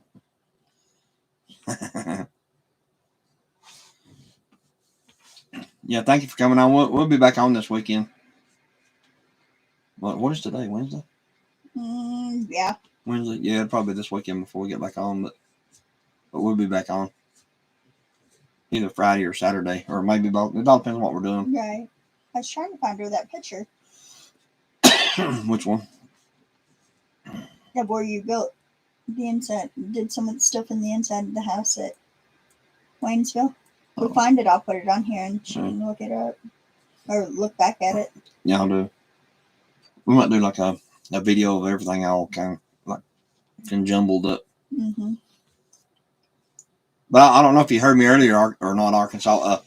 I found on her old Facebook that we found a bunch of videos of like the start of the property, the dozer work, and then the trailer being pulled in and all that crap with the dozers. And actually showed me running a dozer for the first time ever in my life.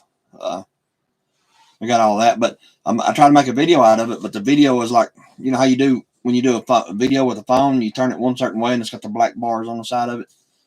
I can't get those to come out of it, so you really can't see the video too good. So I don't want to put a video like that up because I ain't nobody gonna watch it. But I thought it's still pretty good to have for us, you know, to keep put back or whatever. For us to look back on. Yeah. Yeah, it shows cutting the road in for the first time, everything. So in between when that road, the way the road looked then and the way it looks now it's hard to keep a road good, especially when it's just mud and everything else.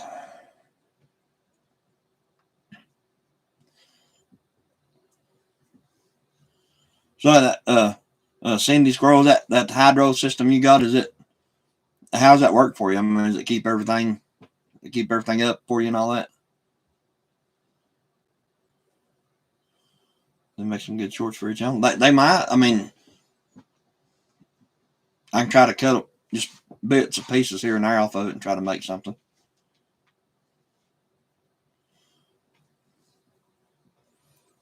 I thought the same thing, but I actually set, and on this little program I have, you can actually blow the screen out, you know, make it look like it's going to be a full screen picture.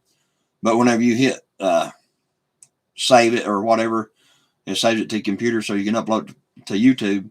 You go back and watch it and it's still got the little bars in it. So, I mean, I tried it 2 or 3 different ways and none of it worked.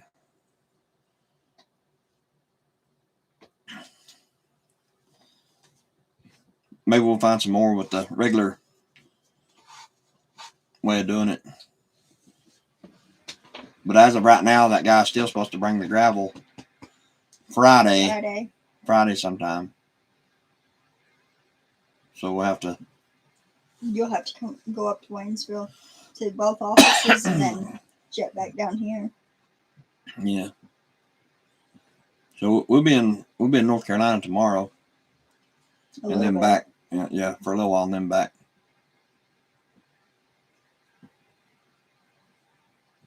I need to go by the office and do some stuff. And then back down here, hopefully Friday morning, he'll have that gravel. We can get the gravel in just a couple spots. Like there's one spot around the gate. When you open the gate, you got to stop to open the gate, and then it's like in a curve.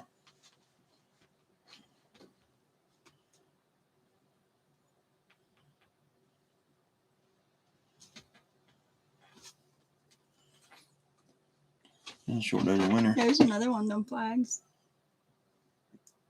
Yeah, it's the Army flag. Mm-hmm. Yeah. I don't think nobody in here knows what they are. I don't know if anybody's involved in that conversation or not. The Harley Davidson one. And the Harley one. No, but I mean, Betty can look back on them too. That's the Marine one. Yeah. Yeah. Just with the short days in the winter, I really should get another bank of 4 6-volt batteries so I don't have to run. Can't see what that one says. Yeah, I don't know. Oh, that was for Roy. That's one you made for somebody. I made it for his dad. But yeah, Is yours 100% hydro, or do you have solar, or what all do you have, Cindy?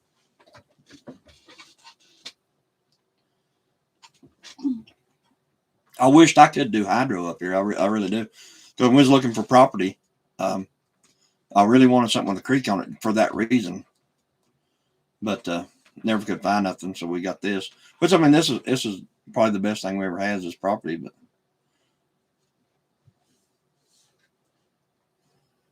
solar, all right, cool. Yeah, ours is 100% solar.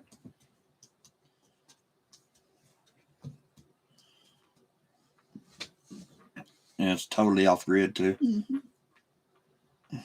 We don't have any type of services coming to our home. It's all solar powered and rain catch. Yeah. We've never tried digging a well up here. Probably could because the water table's pretty high. We got what they call wet weather spring heads up here. When it rains, you know, like a little spring head, it'll run for a week. So I'd say it probably wouldn't be that bad to drill a well up here, but that's just not something we've ever wanted to do. We do just fine on rainwater. We need to add more capacity, you know, of course, but like everybody else, you can't never have enough water. Here's when you had the machines up there. Yeah.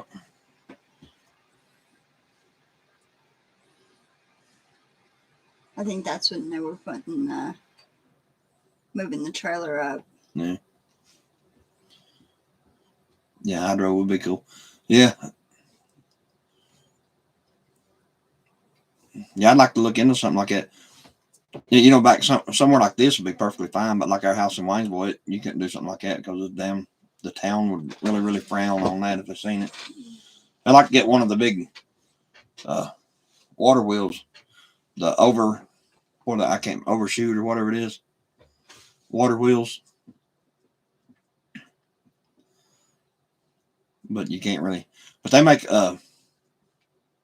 like little generators, you know, like little. You put it in a box and run a pipe from the creek into it, and it spins that thing like a little alternator. I'm sure Cindy knows exactly what I'm talking about. She got hydro, but I can't remember what they're called. But those things put out quite a bit of power. As long as you got a good battery bank, and keep it all charged up. Because what you use really will charge right back. Arkansas. Okay, Arkansas.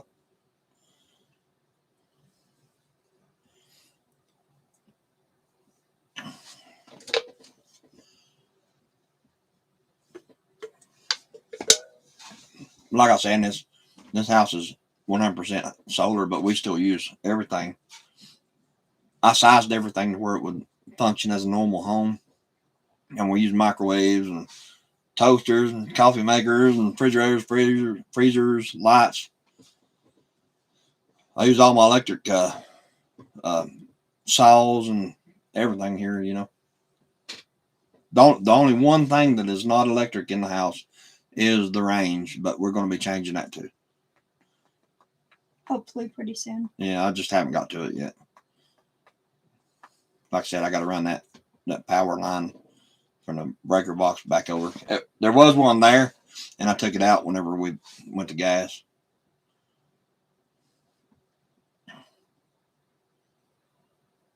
But that's whenever we had a solar system that wouldn't even run a toaster, let alone anything else. Mm-hmm.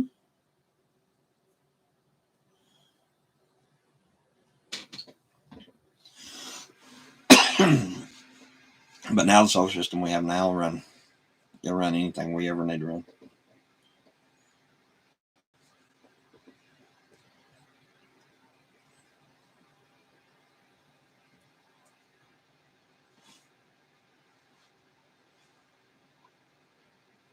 Too far to the creek. Yeah.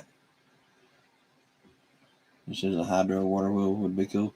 We are too far to the creek for us to do that here. Yeah, I've always wanted one of those. Overshoot or what, I can't remember the name, what they call it, but it goes over top the water wheel. I always wanted something like that. Whenever we started looking for property we bought this one about 10 years ago, but whenever we started looking for property and we bought this, was looking for something with a creek on it to just for that purpose, Maybe do a few solar panels and then do the hydro too. Because that would have been perfectly fine for us. And then never could find nothing water on it that we could afford. Or, well, really it wasn't that. The fact of finding something with water on it that wasn't 15 hours from our other home, where Yeah. we was living. Yeah, because we wanted it reasonable enough that we could go back and forth. Yeah, hour and a half to 2 hours, no more than 2 hours away. And this was an hour and 45 minutes, so it's kind of right in the middle. And it's definitely back in the boonies, a good community and stuff like that too. So. Yeah.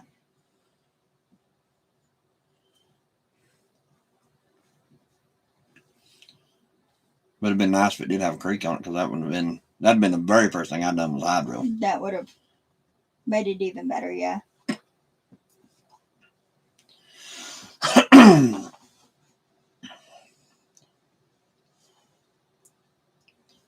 But other than that, this property here, I really like it.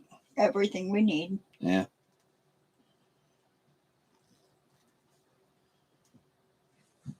Like I said, we do the rain catch and all that stuff too. Mm-hmm. Which has served a purpose for these many years. So yeah, we haven't died from it yet. So I just keep it shocked every now and again with the bleach. Then we run it through the filters and all that stuff. But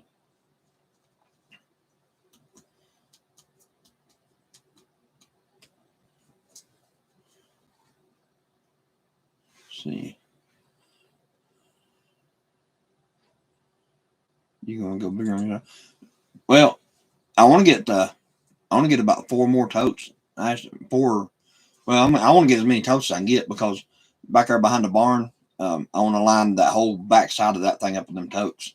I can probably get another 4 or 6 back there. Well, you won one of them great big ones. Yeah, that's what I'm going to say. But I want to get a couple the big poly tanks, like 6,000 gallons. Either a 3,000 or a 6-gallon tank. I want to get 2 of them. And I want to put them on the very top of the mountain.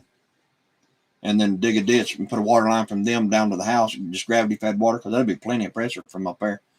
But the way I'm going to fill those is once these tanks out here get full, I'm going to get me a solar pump and just turn it on and let it pump all the water out of these tanks up into those big tanks once they get full.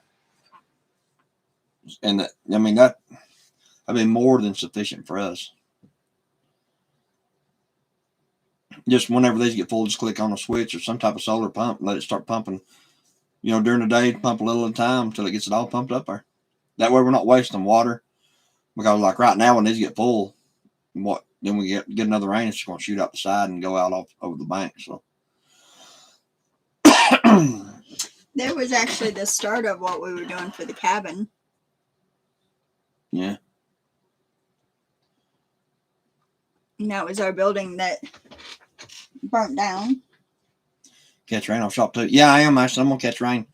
Anything I build a roof on up here, anything that gets a roof put on it up here is going to catch rainwater.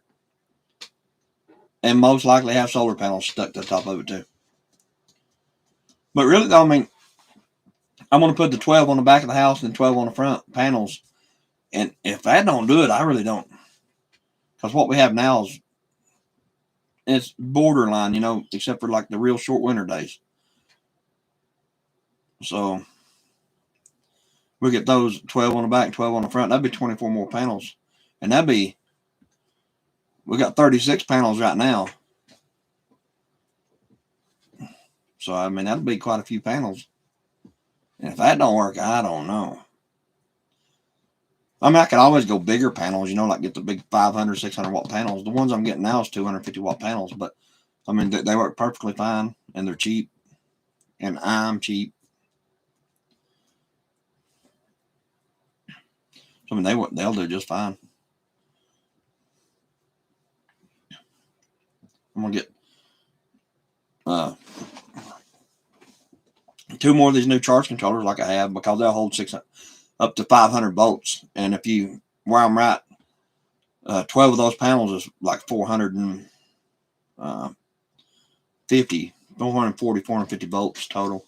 There's the first solar system we had.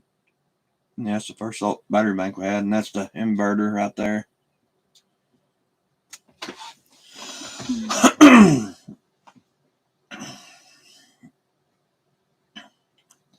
So what is? Yeah, I mean, if that ain't enough panels, I don't know. I'm trying to pull this up. So we got 36 now. That's 24. Oh, what in the world did I just do? 36 plus 24. There was our baby cows when we first got them.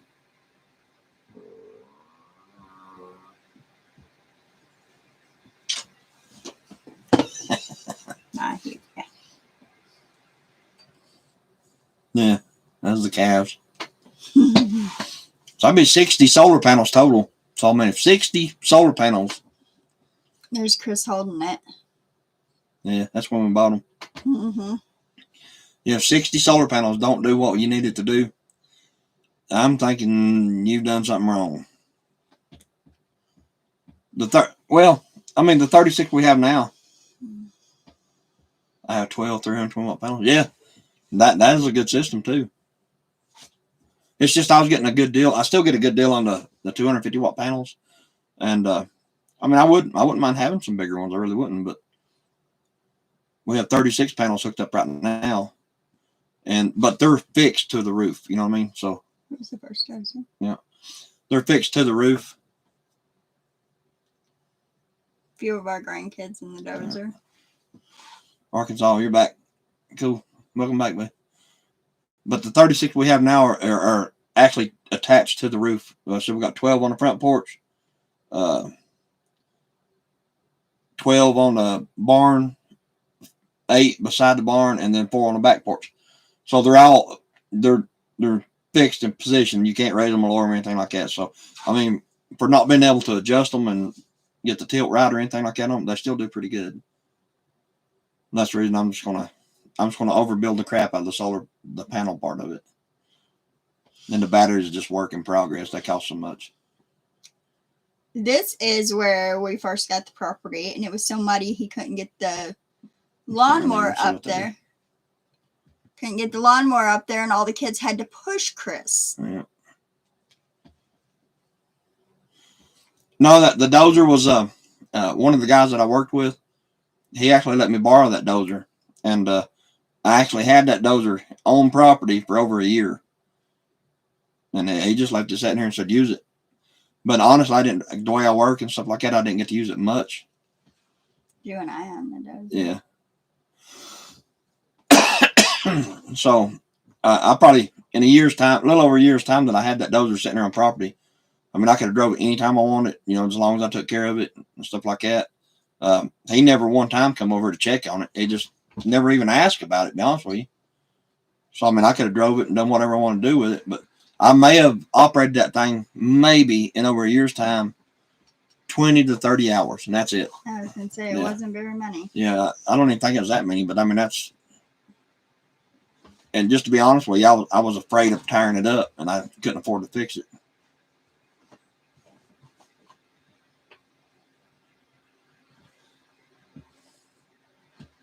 Lord knows what it costs to fix one of them things. That's the first time I ever drove one too. And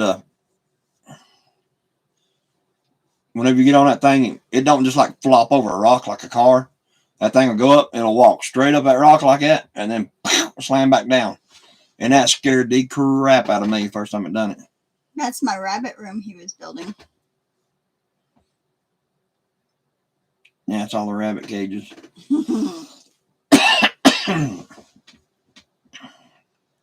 But yeah, that dozer was actually pretty cool. It didn't have the levers you pull back and forth. It had like joysticks on it, like you're playing a video game. Boozy should not be free.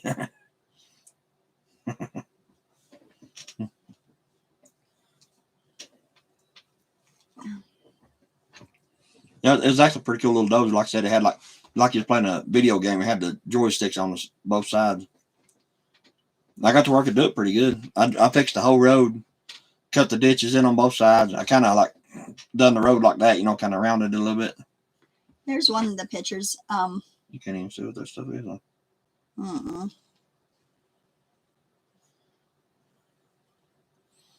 It's like the bar in the other house. The two cabinet, like pantry type cabinet. The two pantries and then the little table in between. I was trying to show a few pictures to show. Oh, that's fine. We'll do a thing on it. Yeah. The doors he built. You can't even see that stuff on there. But yeah, like I said, I kept that dozer for well over a year. And he finally come back and got it because he had to have it at his farm.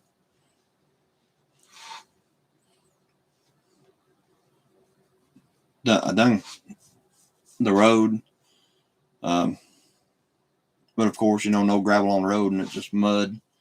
Of course, it ain't gonna last long. It's back to crap now, so. And so hopefully that guy will come through with a little bit of gravel, putting that one spot down there around the gate, because that's the worst spot. If not, we'll have to figure out something else. They still sell the like bags of gravel out at Lowe's.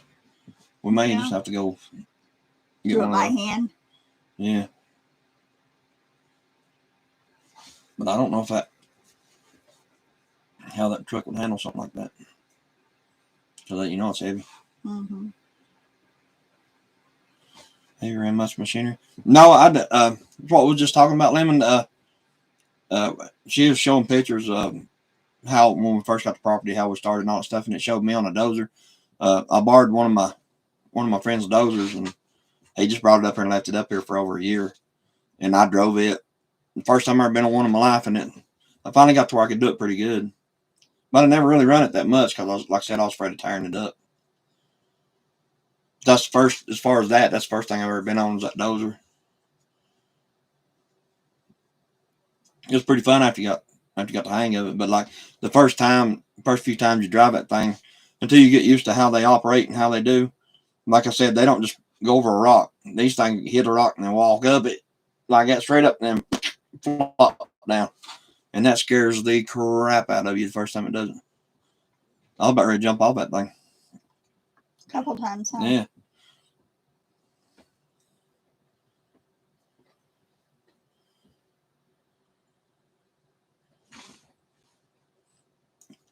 I'd like to run a mini excavator one time. Just to say I done it. I mean, I ain't never done it. Because you can actually rent them things, but I started to rent one a couple times, but the way I look at it is if you don't know how to operate it, you're just wasting your money because you don't get undone with it. Right. Unless you rent it for a month and you experiment with like it the and Bobcat. then do it. That's something else that one day I'm going to own is a little Bobcat. What do they call them things with a little bucket on the front of it? Just for like maintaining the roads and stuff like that. Hopefully I can get me a tractor or something with a scrape on it to kind of maintain the roads a little bit too. That would actually come in really handy. There's a friend of mine that lives pretty close. He's come over a couple of times and scraped it a little bit for us. Skid steer, there you go, yeah. Yeah.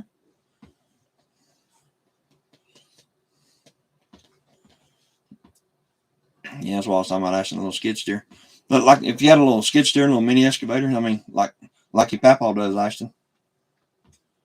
Did we have a good Christmas? Yeah, we did. Yeah, we did. We had actually a pretty good size one. Most of the kids come in. Yeah. And grandkids and stuff. Most of them. Yeah. And Chris got me a new cool little toy that we're gonna do a video on.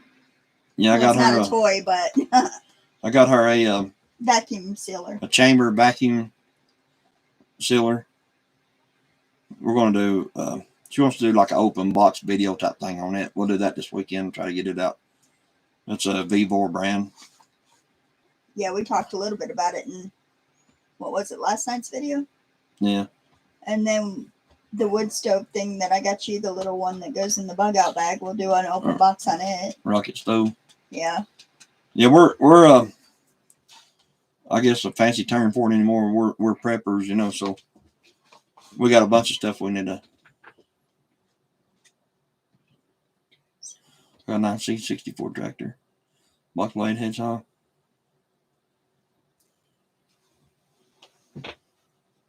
But it's a 64 tractor. Yeah, I wouldn't mind having like old Ford, like an 8N or a 9N or something like that, with a just a scrape on it, a box blade. Lemon squeeze, yeah, that's what it is. It's a vacuum sealer. Yeah, food storage. Yes, that's exactly what it is. It's actually, I don't know if you ever heard of one or not, but the chamber vacuum sealer. You have to pull up a video on them things. They're actually really heavy. cool. I think Arkansas put it best last night. He said a vacuum sealer on steroids. I think is what he said. It's 60-some pounds. But we're gonna kind of get it out this weekend. We haven't got it out yet because we. Well, I did. I opened it and then. Well, I mean, use it. Yeah, we put it back in the box and back in the living room floor until our son carried it to the table and then you carried it to the bedroom. Yeah. And that's where it's at right now. You gotta when you first use it, you gotta open it and you gotta fill the vacuum pump motor full of oil. And I don't want to do that and have to keep moving it around and find out where we're gonna put it, where it's gonna stay before we put the oil and stuff in it. You know, I'd hate to get it and fill it full of oil and then move it and it pour out everywhere and all over the floors and everything else. So we're gonna, like I said, we're gonna get out this weekend and play around with it.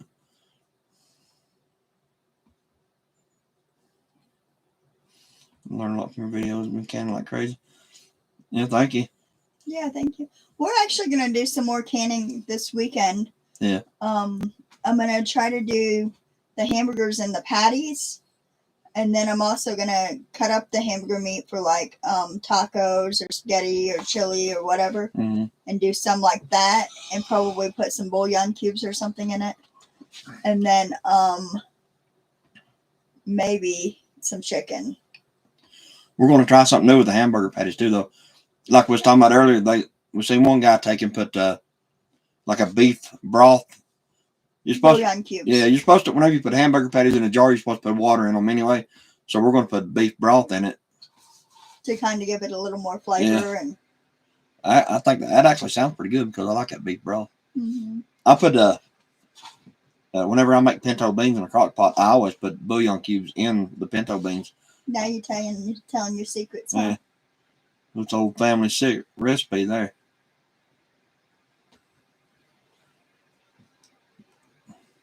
Every time I get thinking about that, I want to make some. But you never do. I'd like to. Yeah, she also canned some, was it beef stew? I did beef stew the other night. Yeah. Comes for water, I use chicken or beef broth. Yes. Yeah, I think it actually sounds pretty good. Honestly, I'd like to try it. We've never put it in anything, but. No, but we just got a pressure canner. Yeah. Rosalie had just gave me one, right before Christmas? Yeah, we always water bathe everything. And so we was water bathing everything. But since I got the pressure canner, we did the video on bacon, which is on our channel. And then I did beef stew one night, but we forgot to video it. And then when we got to thinking about it, we didn't have the camera charged up, so we didn't get to do it. Yeah. We haven't been doing the videos that long, so it's kind of hard to remember, like when to grab the camera and stuff too. So. And keeping it charged. Yeah, and charging. It's actually sitting off here with 2 dead batteries now, so I had to charge it up before we get that thing out. Yeah. So maybe we'll get that done. Yeah. But yeah, I always think water waters it down. Yeah. Yeah. I like the broth anyway. Like I said, I always put it in my pinto beans and everything. And we're pretty stocked up pretty good on chicken and beef bouillon cubes. Yeah. Mm-hmm. Yeah, we have a pretty abundant supply of that stuff. We also got to do a lot more. We'll get that thing out, the vacuum sealer out. We need to get all that other stuff in bags too. We got We probably got 100 pounds of pinto beans we need a bag. But if you watch a lot of channels, they always put their pinto beans or rice or something like that in a 5-gallon bucket and a 5-gallon bag. But I just don't understand the concept behind that, because if you open that up, you open that bag and you just open all of it, and then your oxygen absorber is going to be ruined at that point because you opened it up. So I want to put all ours in like gallon bags. That way we can put 1 pound to 2 pounds in each bag, because 2 pounds of pinto beans is a meal. And actually, you just got the scale to weigh it out for Christmas too. Yeah. But we'll and then we've got rice to do, and we've got more wheat to do, and we've got. Do y'all have a pinto bean crock pot recipe you'd like to share? Actually, we'll do. I have to write it down for you, or I don't know if you do a video or whatever, or just tell you on here. But I've cooked my pinto beans the same way for years. Yeah, I vacuum 2 pounds per bag. Yeah, that's the way I want to do it, because if you open up a 5-gallon bag of something and you don't use it, it's gonna go bad. But when you just open single packs just up for a what you're meal, gonna eat that night or for 2 nights. Yeah, I mean it's more expensive because of the bags and stuff like that. But I'd rather expend a little bit more money on the bags and let my food than my food go bad. So, but really the bags. Do a video on the bags really ain't that bad though, because I just ordered 200 1-gallon bags, and it comes with the vacuum, the oxygen absorbers. I think 750 cc oxygen absorbers for the bags, and it come with 200 of those. And I think it was like maybe $40, something like that. And you get a lot of food in 200 of them. Right there. Yeah. Well, that's the 5-gallon ones there. I ordered 25 of the 5-gallon ones, I think. Over there in that other box right there is the 1-gallon right there. Yeah, that's fine. That's fine. Okay. I was gonna grab a thing of them pinto beans. They're 20 pounds. Yeah. But yeah, about every time we go to Walmart, we grab a 20-pound bag of pinto beans or something like that. Or Sam's, a 50-pound bag of rice. Yeah.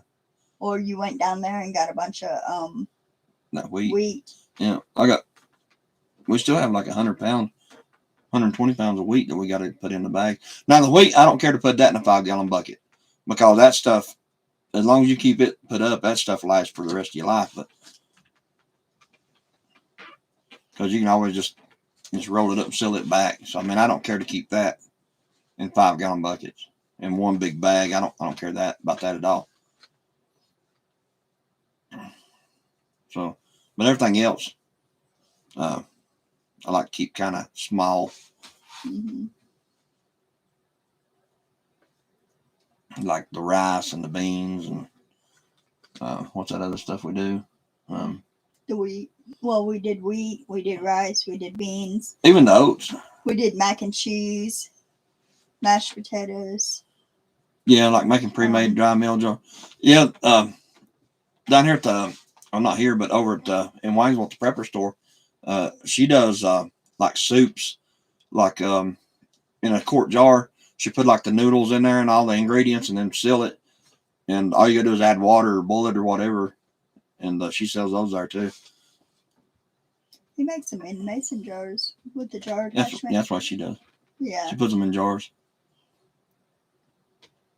And Lord, that stuff would last forever too, like that, just in a jar.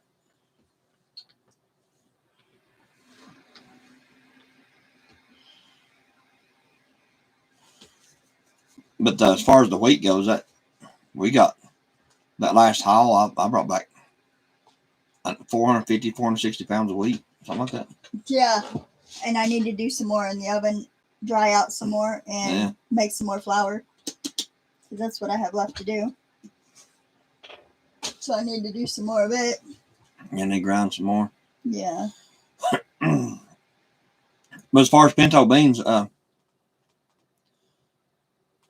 hey, y'all got into dehydrating pasta? No, I ain't never tried that. No, I don't know how to do that. We want to try to dehydrate milk too.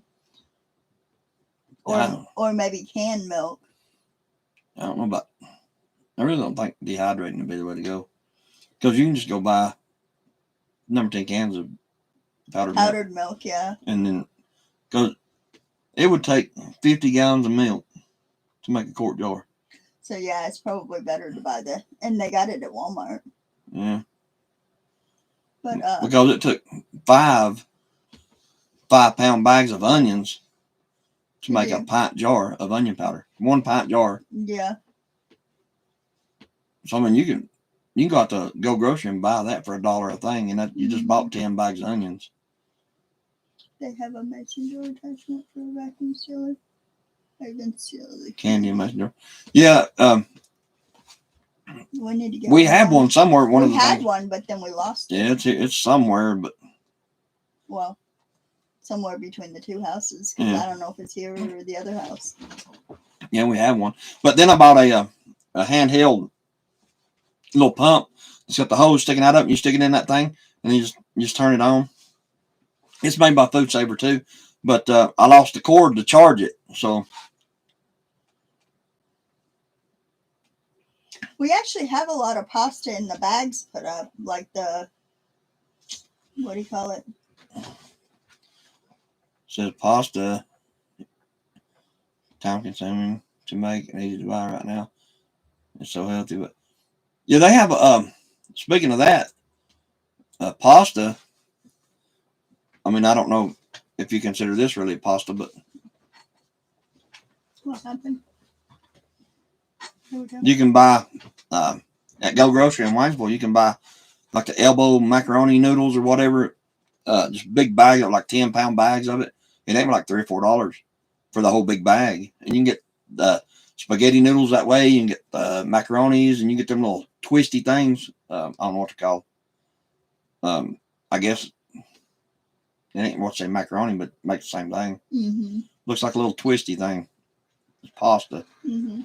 You can get all that stuff out there right now. Like I think it's either 10 or 15-pound bags, and it ain't like $3 or $4. Yeah. So, but what we're saying, what we like to do, Lemon, is you take and buy. You can get macaroni and cheese out there at Go Grocery for 30-some cents a box, a meal. Cents. So we take basically a little small Mylar bag and pour the noodles in it, the macaroni in it, and then take that pack of cheese and poke down in there. And then we put an oxygen absorber in there, and then we seal that thing. And the last time that we done that was in 2014, and we got one out. We had it on one of our videos, and I got one out and we cooked it, and it tastes just like you just bought it at the store, and it's been in storage for almost 10 years. It's been in a 5-gallon bucket in a little bag. Well, when you first open it, the cheese is a little lumpy, but when you add a little bit of water or milk to it, then it goes right back into the powder form. But it tastes just like you just bought it at the store and brought it home. Yeah, but they have these little packets you can get at Walmart of like the noodles the babies like.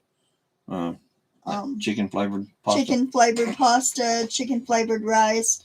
They got beef stroganoff flavor. They got a bunch of different ones, and you can take them and put them in either the Mylar bags or just keep them in the bags they're in and put them in Mylar bag and then an oxygen absorber, and they stay good too.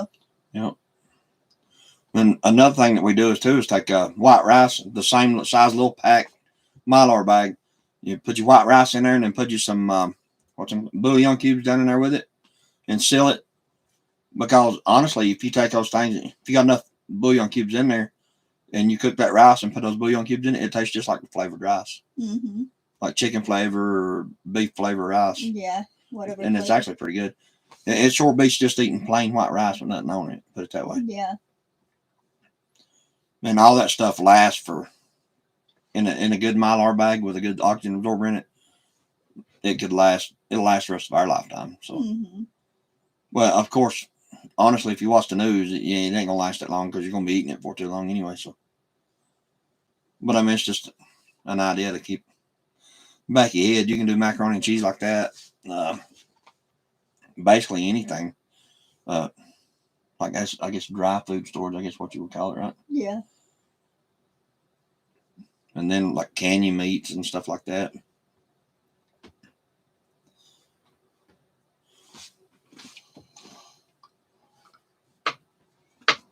We've got up a pretty good supply.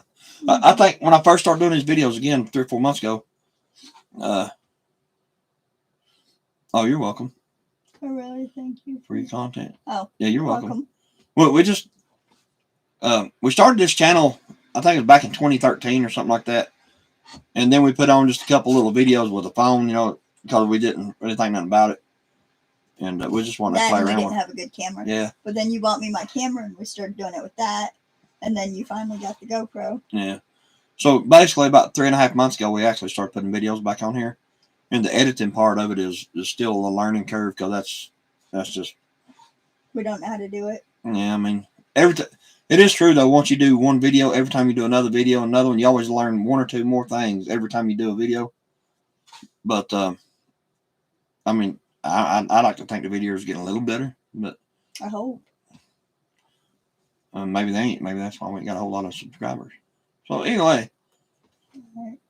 No, yeah, it's just pretty fun. Yeah, well, I know I'm boring, but anyway, either way, it's fun to do. It's fun to put videos out. Never really started it with the mindset of making money off of YouTube or nothing like that. Still holding you to that pinto recipe. Hey, I tell you what, you can do some of the simplest things with pintos. I take a crock pot, and I don't know if you can actually tell on the screen, but the bouillon cubes is like squares like that, like an inch by inch, and it's kind of like thin. When the pack of it's got a chicken on it, I don't even know what it's called. But anyway, you take say 5 or 6 of those. But anyway, you take your crock pot and you put like a pound, right? Well, pound and a half to 2 pounds, you would say. Yeah. Just say 1.5 pounds to 2 pounds of beans in there, and you put 5 to 6. It all depends how strong you like it. Put 5 or 6 of those bouillon cubes in it, and then after those, get hot and absorb. Stir them up a little bit until it gets like really, really hot, and you make sure they're dissolved really good. And then I always put garlic in mine too. I take garlic powder, and you just have to get down to. Or sometimes you put that garlic out of the jar in there. Yeah, it just all depends on how much you like in it, and I kind of know in my head. It's kind of hard for me to explain right off the top of my head, but if I was making it, I could show you. I always just put the garlic powder in there. We'll have to do a video. Yeah, but it actually, I don't know if you like. Back in the old day, people would put like soup bones in their pinto beans and stuff like that, and it had that had that taste to it. You could always tell it had that soup bone in it. But I really like them that way. They're really, really good. To me, they are. You don't put the bone in them, though. No, I don't put the bone in. I just use the bouillon cubes. And that's the trick to them. For me, the trick is put those bouillon cubes and just a little bit of garlic in them. And you walk in the house and you smell them cooking, and it smells very, very good. Very good. And of course, you put a little bit of salt in it. It's just all in your preference on stuff like that. But whatever seasonings you prefer.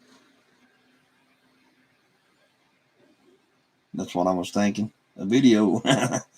Yeah, I'm not a good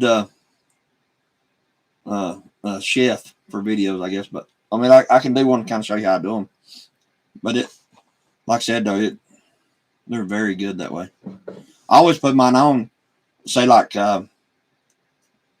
before I go to bed, I'll put everything in the crock pot and turn it on low, and then let it go all night long on low. But when I get up the next morning, I kick that thing over on high and let them go all day long until the next evening, until supper time the next day. And that's how I do mine. And I can just about eat them all. You take that and you take a, what do they call them? Bunch onions. The green onion with the 2 green real stems. long onions. Yeah. You take those or ramps. Now I love ramps too, so eat them raw with those pinto beans and cornbread. They're right now, though. Ramps are. Yeah.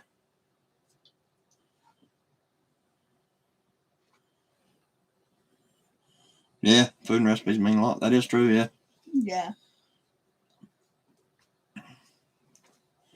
We try to on our videos when we start putting them out, though, we try to keep the 2. So like a lot of the channels, if you watch them, they'll be building something, then they'll stop, and they'll show them cooking something, and then back to building, and back to cooking, back and forth like that. We try to break the 2 up. Yeah, I don't want to do my hair.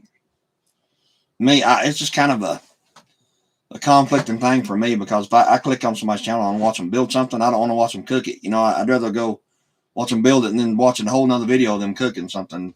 That's just me, but it's too conflicting.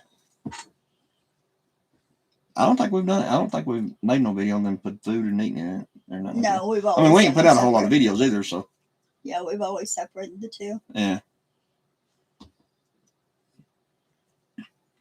But yeah, I don't care to do one. But I grew up on pinto beans. That Even if it's just a short video, you can put Yeah. it as a short. well, it'll definitely be short.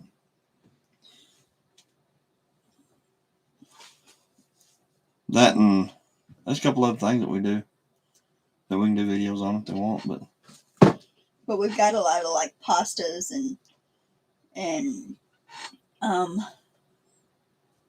like mashed potatoes and stuff like that. Mhm. So now we're trying to get more of like the meats and the full meals, like beef stew, vegetable soup. Yeah. Things that we can do whole. But what Arkansas was talking about earlier is doing those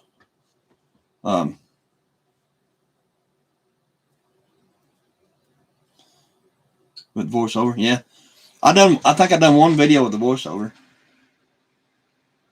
because it was just redundant stuff, like like constantly driving nails or screws, and just kind of gets boring for me to watch.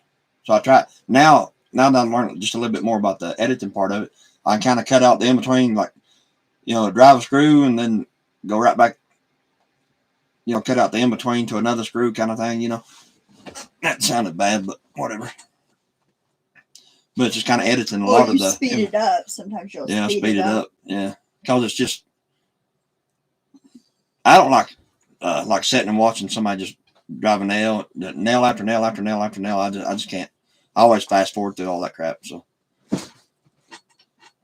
so maybe I'll figure out more editing stuff on here to kind of get around where you don't have to just constantly watch that.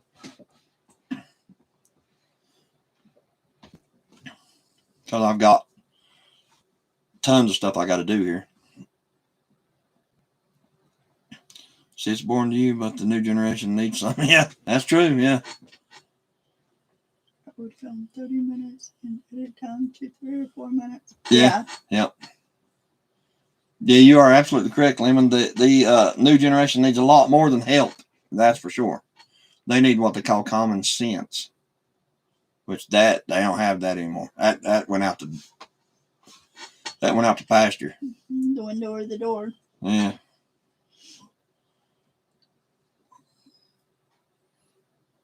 I honestly think that since about the 90s, the kids in the 90s, I think that's about the last generation had any type of common sense whatsoever. Now it's just, I don't know. I mean, I'm not saying all of them like that, but the majority of them just do not have any common sense. They're book smart, don't get me wrong, but good Lord. And see, the bad part about it is in about 40 or 50 years, they're going to be running this country. I don't. They have empathy.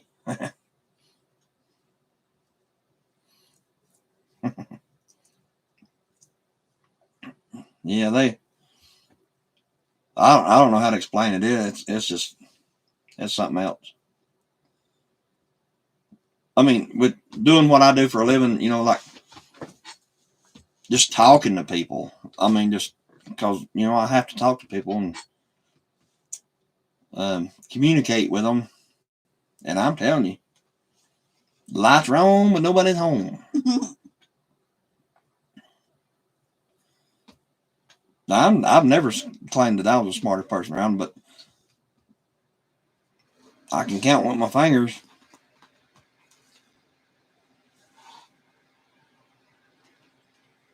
Yeah, but that's the problem. A lot of younger generations ain't listening to their parents and grandparents now.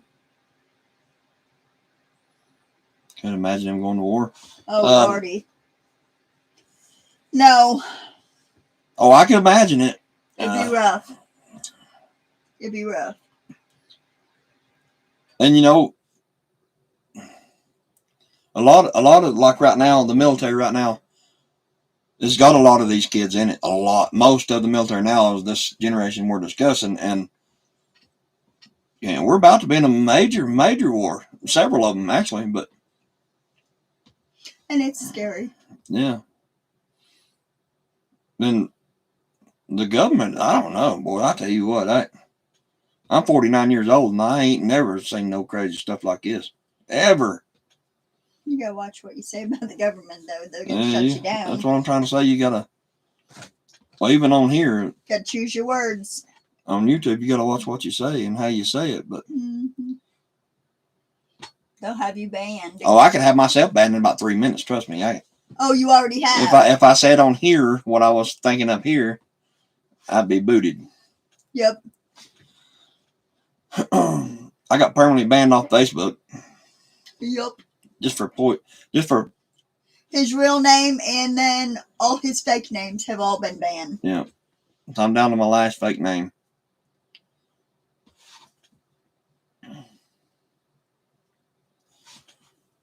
And that's crazy. And that's just for posting political stuff. I will shut my mouth.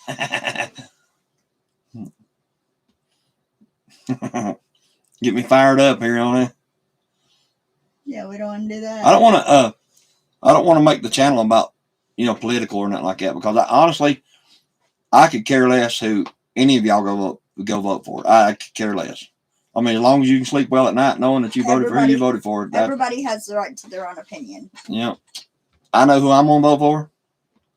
Me too. If we even have an election. Which probably won't happen. Well, no, I can't say I know who I'm going to vote for. I don't know that yet. But I know that I'll make up my decision myself. I'll make my decision myself, And I ain't going to base it off of the bull crap you hear on the news every day. That somebody did this, somebody done that. When everybody knows it's just a crock of crap. When all reality, it don't matter who you're gonna vote for.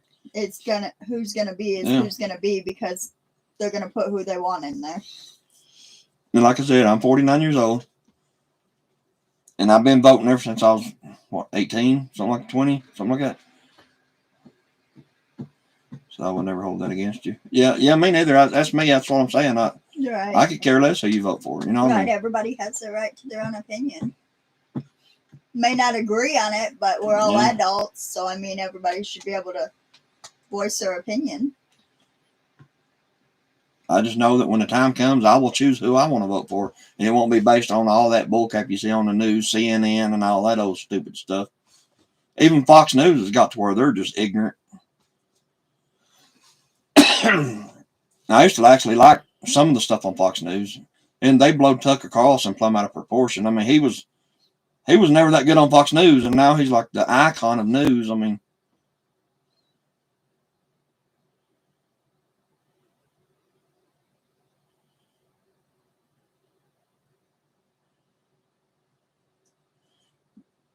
the participation trophies, yeah, that's exactly right, Cindy. Yeah. Like I said, I just I gotta watch what I say on there. So yep, we'll be banned. Yeah, we'll be banned before we make our next video. We have to come back as somebody else. Smoky Mountain Kitchen. Yeah. Taught me so much. Well, thank you. And maybe put a face mask on so they don't recognize us. Yeah. Yeah, I'll tell you right now, I ain't gonna lie about it. I could get us banned here in just a minute, just from what is up here and coming out here. So my political beliefs, we'll put it that way. And I was never political. I've never been political in my life until last. I want to say till Obama went in office. Up until that point, I didn't give two craps. I just went and voted and didn't pay no attention to it. But I got a real problem with somebody just blatantly telling you what you can and can't have. I have a real problem. Bigfoot. Yeah, Smoky Mountain Bigfoot. That's when I put you in that Bigfoot costume. Yeah, I've got a really big problem with somebody telling me what I can and can't own in my life.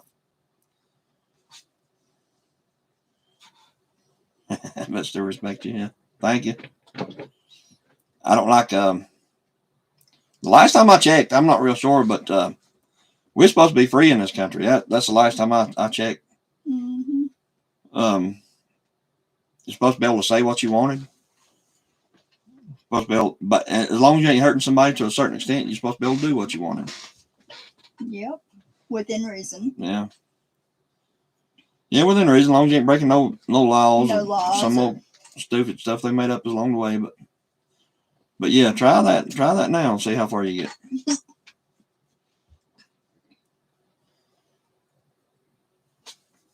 But I think that's about as political as I want to get on here because I don't want to. Because I know everybody has their own beliefs and stuff like that, and I don't want to scare nobody off that sees things differently than me. I mean, I'm not a Democrat and I'm not a Republican. I'm neither one. I have just a little common sense, so I ain't neither one. How many men can function like you? Well, not many. I'm one of the rare ones, I would say. Yes, you are.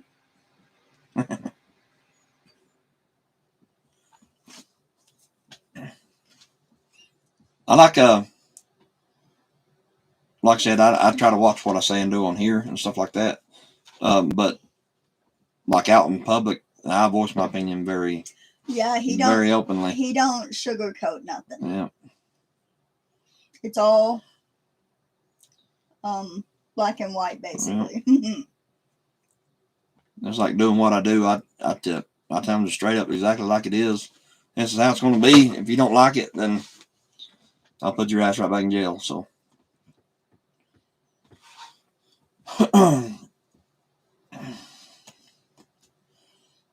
I think it's Right. Your blood pressure went right back up then. Oh, I'm sure Chris is up over here too. Yeah, I can get pretty heated now. You go talking about, like I said, not really political. It is, but it ain't. But whenever a group of people can sit in a room and tell you what you can own and what you can't own, and what you're going to lose if you don't pay this or pay that, I have a real problem with that. And pay taxes on something you've already bought. Yeah. Okay, you go to work every day just to pay taxes on your check. What is so many percentage? I think I don't know exactly, but it's good chunky, like a fourth of it. Anyway, then you take that money, you take it and put it in the bank. Okay, you go to the store and you buy gas. You pay taxes on that. Then you go in there and buy groceries. You pay taxes on that. You go home and to sleep at night, you better pay taxes on that house or you won't live in the house. Your car. Your cars. But then even after you pay your house off and you own it, you still got to pay taxes every year. Yeah, if you don't, see how much you own.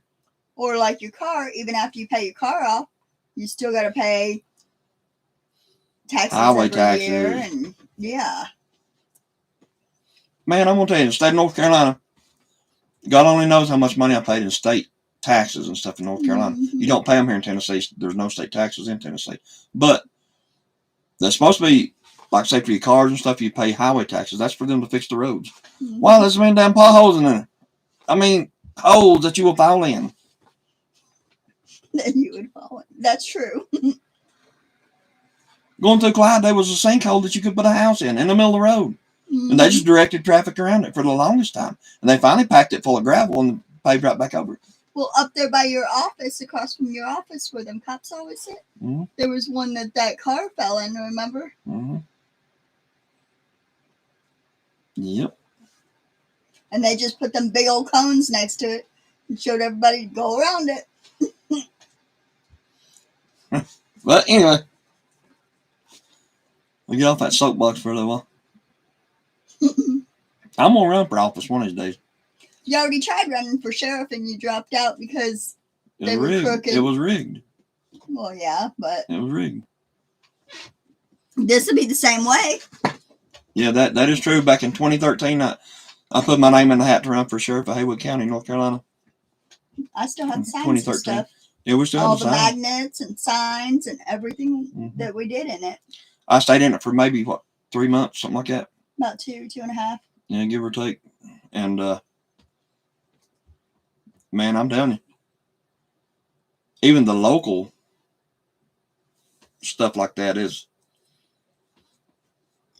some of the crookedest stuff. Politics is just dirty. Mm-hmm. I thought bail bondsmen were dirty, but politics is bad. Well, they are. They cut each other's throat too. Yeah, but nothing like politics. Nothing like politics. And bonding business is bad. Well, when you think about it, anywhere you work, pretty much is. I mean, it's cutthroat.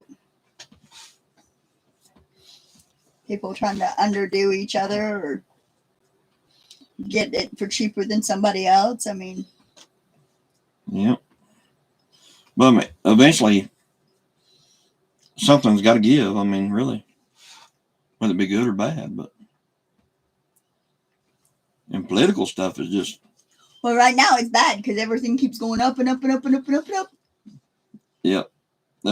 I will throw my opinion out there, but before we get off this subject, but my opinion is, I'll take the orange man and his little bad words and his little bad tweets that he sends out about everybody all the time over this fool we have in there right now. We have an idiot in our office right now that can't even get off the stage. Can't even put a sentence together if he ain't reading it on the thing. And, that's enough. You're going to get us banned. Anyway, yeah. Hush. But yeah, I'll take my orange man any day of the week over that crap. And I actually like Vivek. He's actually talks pretty good. If he got the nomination, I'd probably have to vote for that man. Well, that guy we went down here. Mark Robinson. He was good too. That guy we went and met at Sagebrush. That's the Lieutenant Governor of North Carolina, Mark Robinson. Mm-hmm. Yeah, he's actually got a lot of common sense. Okay, Cindy, have a good night. Thank you for coming on. Yeah, thank you, Cindy. Thank you for coming. We just we've never really set a time. Well, we have, but we haven't set a time to come on live and stuff like that. We just kind of jump on when we're both off work and stuff like that. So yeah, I mean, it always we both get home and then go get dinner or make something real quick and then jump on. I don't care if the president has clown shoes, if he can stop war and lower gas prices. Amen. Yeah. We're with you. That's what I was going to say. I'll take bad tweets and everything like that over $5 a gallon of gas any day of the week. So yeah. I'll be the first to tell you that man could use some etiquette lessons, I would say, as far as running that mouth. But he has some good policies. I mean, people want to argue about that, but that, and I personally think that a lot of people need to go back to the growing their own food. And I mean, you go to fast food and you get 2 sandwiches and a fry and a drink, you're going to spend $20-$30, where a thing of fruit is like $10 now. Fruit's more expensive than anything healthier is more expensive. Yeah, fruit is more expensive than junk food. Yeah, you can go buy a cheap sandwich for $2-3. A thing of fruit that's better for you is like $10. We went to Arby's and got 2 sandwiches and 1 order of fries, and it was $22. $22. Which is ridiculous. Yeah.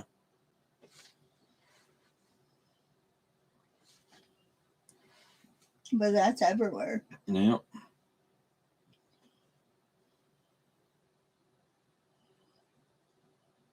It says, I would admit, it's true. Plumbing, electrical, homestead, etc. I admit I'm missing out a lot. As far as all that goes, Lemon, as far as electrical, homestead, anything like that, it's all just a learning curve. You just learn as you go.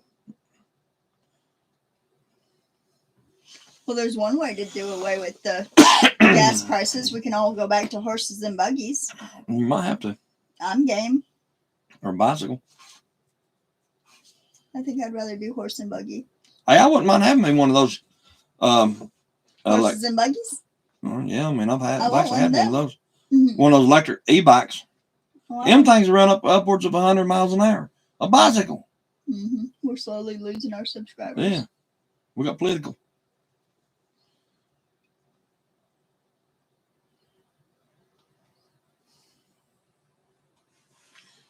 You can go to a steakhouse and save money Buying over steak buying cooking your now. steak. Yeah, Yeah, true. Actually, we like to go to Golden Corral. Golden Corral. We go there. I ain't gonna say all the time, but we go there a little bit. Especially when we go to Morristown through there, we go to that one.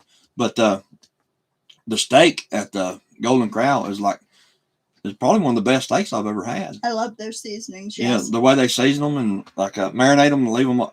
I think they leave them overnight marinating or something. I don't know. I've always wanted to know because that's some of the best steaks I've ever had. And for both of us to go there, it's all you can eat, and it's like $40.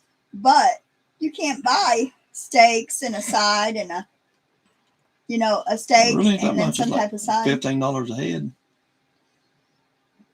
Yeah, I think it was like $37 the last time you and I went. Yeah, that's because we got those. They charge like $2 or $3 extra for those to-go cups. Yeah, them great big cups that I get. And the regular, it's not a regular cup of nothing. It's just a to-go cup. And they charge, I think it's either $2 or $3 extra for those. So if you just get regular cup, it's like $32. Which ain't that bad. I mean, you can't buy 2 steaks and a couple baked potatoes in a grocery store for that. Yeah, no. Then if we go to Chinese we go to the little Chinese restaurant when we're in North Carolina. We go to that little Chinese restaurant, in Canton. and it's for 2 people. It's $32, but it's a buffet. All you can eat. You can go for 100 times if you want. And that is probably the best Chinese place I've ever been. Yeah, Little hole in the wall. I like their pepper steak and I like their chicken and broccoli. Yeah, it's a little hole in the wall, but that's probably the best one I've ever been. Yeah. He said his blood pressure went up talking about politics. Oh, I believe it. I said yours did too. Yeah. Yeah, I seen that when he said it. That's what I said. Yours probably did too. There's our was our participants or whatever started dropping when we got political. I noticed that. Yeah. They said they're out. They're done. That's what you said. You needed to be quiet. Mm-hmm. Yeah, I don't like getting political too much, especially like on somewhere like this, because I respect other people's opinions. As long as it don't affect me or hurt me in any way, I could care less. Right. But there is people that don't see it that way. Right. They make it their business to care what you think. So. But everybody has the right to their opinion. Mm-hmm. Right or wrong. Well, they have a right to their opinion. Well, you're supposed to now. It don't work like it anymore. We are like-minded people. Yeah. That's the good thing, yeah. I mean, just honestly though, I mean, as far as political and stuff like that, I grew up a Democrat. My whole family's Democrats. Always has been. And whenever I was a kid, if you asked like mom and dad, you could ask them, say, are we Republicans? And my daddy tell you, said, boy, I'll slap the crap out of you. You call me a Republican again, I mean, that was back in the day. I was fighting words. But now, They've both switched. sides. Yeah, I mean, both sides They've are switched. just going crazy as hell.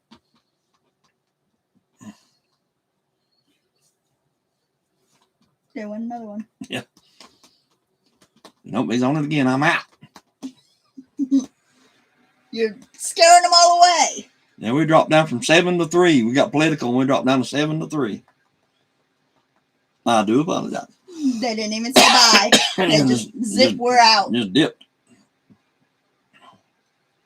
But yeah, like I said, though, I mean, honestly, I grew up in a Democrat household, but like I said, I'm not a Democrat and I'm not a Republican. They won another one. Yeah, probably. I mean, I don't care. I mean, if people want to dip out because of my beliefs, then later, tater. But I mean, we're not here to sell our political beliefs. We just make videos of building stuff and canning stuff, I guess. Yeah.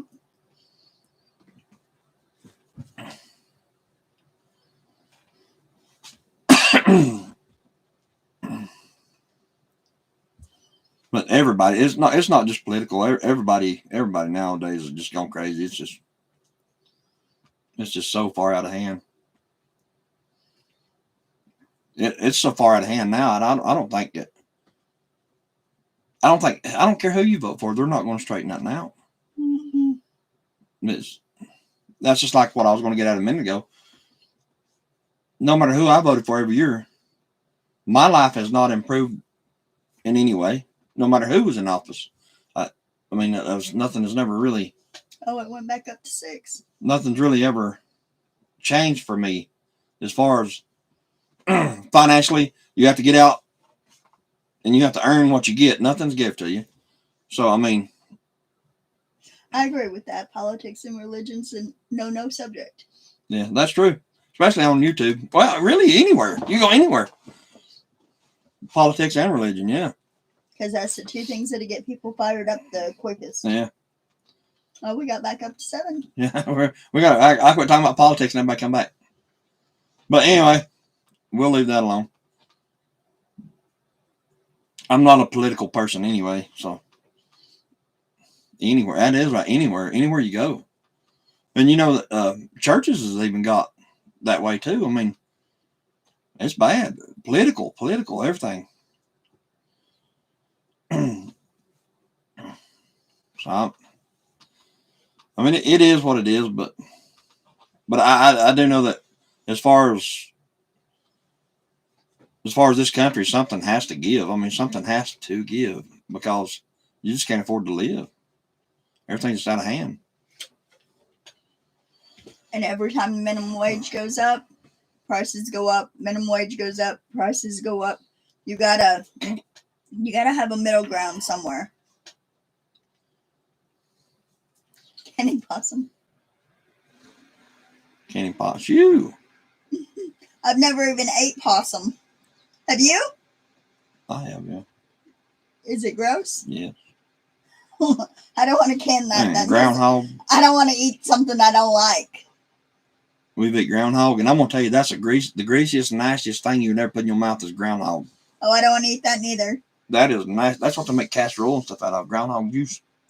The grease out of it. That back like if you laid in bed and said I'm sick, I don't want to go to school. You got a spoonful of casserole jammed in your jowl. Ew. Now it would make you sick. That's gross. That was the miracle drug back in the days. There was casserole. No, thank you. Yep, full of gristle and meat. Yeah, I like bear. It's full of a lot of like tender. What do you call them?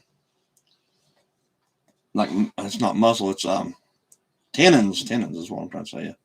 Mm-hmm. Especially like the shoulders and the legs and stuff like that. It ain't nothing but like tendons and stuff. We need someone to bring us another bear shoulder like what's his name did that one year that he come up here and we were cutting it up all night long. Yeah, stayed up till it's time to go to work next morning. Neil. Yeah, cut that thing up. Mm-hmm. And then went to work the next day. Mm-hmm. We need one of them. Then I'll can up bear meat and make bear jerky and knit a deer. We'll do deer meat and deer jerky and. Yeah, we actually did do rabbit jerky. Yes, that was good too. What, 4 or 5 years ago? About 4 years ago. Okay. We all it was good. We all got our rabbit meat out, and then we all like made our own little seasoning and stuff. Then we all tried to see whose was better. Yeah. That was a little experiment. Yeah, that was pretty fun. Yeah, and all lost it all tastes the same. Mm-hmm. I can tell the difference in none of it. Just some seasonings were stronger than other seasonings. Yeah. I took and made hot pickles too. I think we mentioned that on here one time. Yeah. I put Carolina Reaper peppers in pickles. You also did your hot sauce. Yeah. Then, but the pickles aren't as hot as you would think because the vinegar and stuff actually calms it down a whole lot. Yeah. But people absolutely love those pickles. I actually made hot salsa that they like too. Yeah. I made some that had habaneros in them. Mm-hmm. I actually like the ones with the habaneros. I actually have over here somewhere. Speaking of that, there's like a. If I can find them, turn everything all to pieces. What are you looking for? A little pack of seeds I got No. right here.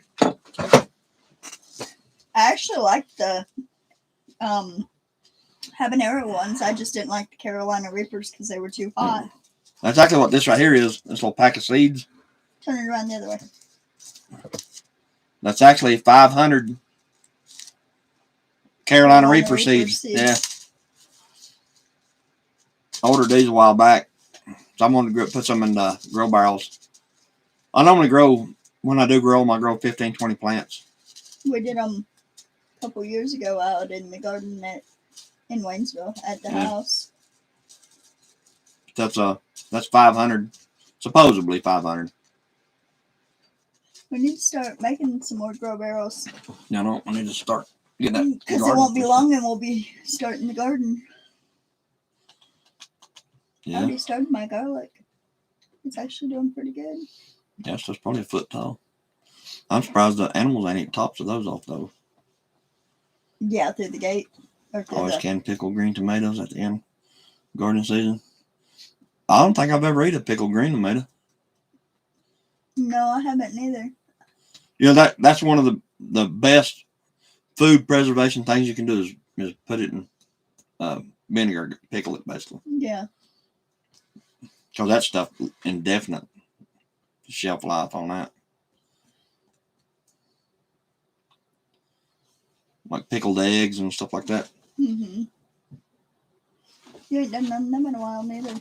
You know, back years ago, one of my jobs, people at work would always make pickled eggs, and they always tried to see who could make the best pickled eggs and make them hot and everything else. But I never really got into them. But I'll tell you something that's actually really good is pickled ramps. You got your fried catfish, yeah. That's something I ain't had in years as catfish. I ain't had none of that in a long time. I'd like to have some of that.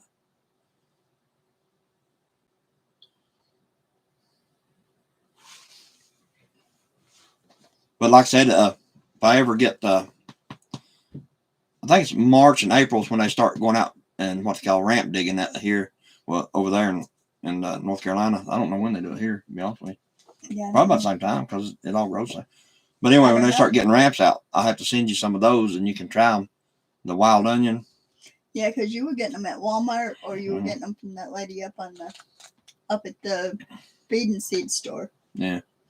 Yeah, people go dig ramps and then they sell them for so much what they call a bundle. It's probably like 15 or 20 of them in a bundle. It looks just like, you know, an onion with the two green little stems on it. Well, your brother brought some a couple times. Yeah, but he bought them. Well, he went and dug those. Yeah. But you can buy them. People sit like in Walmart parking lot in Waynesville and selling them all over Haywood County. You can buy them, or you can get them off people like arrange it on Facebook Marketplace, and you can buy like $2 or $3 for a bundle of them. But you can eat them things with pinto beans. Just eat it raw. I like them with fried taters. Yeah, and if people sell them to you and they still got the roots on it, you can cut the roots off the end of it like an onion. Just cut the end off with the roots on it, and you can take those things and plant them on the shady side of a bank, and they'll grow. We should try that like in a grow barrel. Well, it'd have to be in like a shaded area. Yeah, but we can put it in the shade. We can put it up on a porch or something. You can try. That would probably work, huh? I don't know because those things are like you gotta have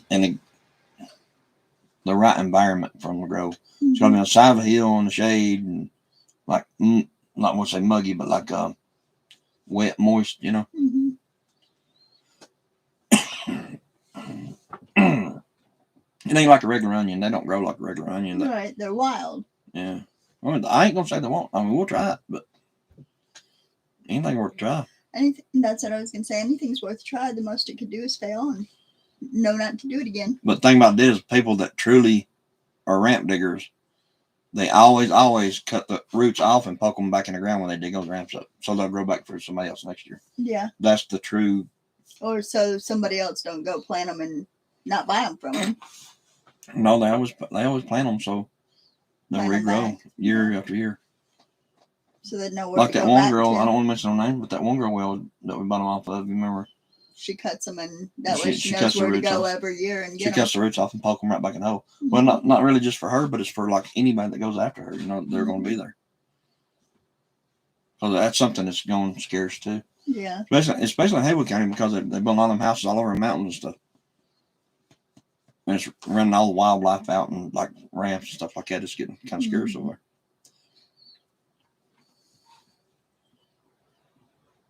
But they are good with pinto beans and cornbread. Yeah. As long as you don't make, now I'll tell you, as long as you don't make sweet cornbread. You make sweet cornbread, and I don't want no part of that. I don't like sweet cornbread. Well, you shouldn't make it out of a packet. You should make it homemade anyhow. But some people add sugar, and that's what you don't like is the sugar. Yeah, sweet.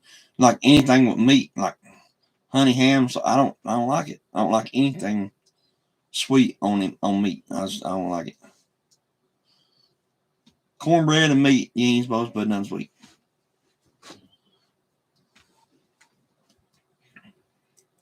I'm old school. Hopefully we'll get our smokehouse built pretty soon. Yeah. But it'll be after. I mean, that ain't going to be one of our next priority things. Our next big project we're going to do grow room. Is that grow area up there. And hopefully this weekend getting gravel because that's something we really need. Yeah. And then we need the stuff on the roof, but it's got to be a certain temperature on it. I have to read the thing again, but I think it's going to be at least 50 degrees. But I mean, also, it ain't hard to put it on that a little cooler. As long as it's like freezing weather. Right. I think it would affect it if it was like below freezing, but other than that, I don't. It's still a surprise. So. Right. She's talking and then you need to get the solar panels put on the roof so we can do the grow room. Mm-hmm. I mean, all I got to do is paint the porch part of the barn, the stick out, the overhang or whatever you call it, the lean-to roof, whatever you want to call it. Paint that and then put the solar panels on it because I can move the panels. I've already got the wire run for them and everything. All I got to do is mount them. Mm-hmm. We're going to have the metal unistrut to fasten them to, but other than that, really, that's about it. Those are just 8 of them. Mm-hmm. Need 8 sticks of unistrut. So maybe we'll get that done pretty quick too. Yeah. Like I said, as long as we get that grow area done pretty soon, that's really the main thing we need to do. And get a bunch more barrels.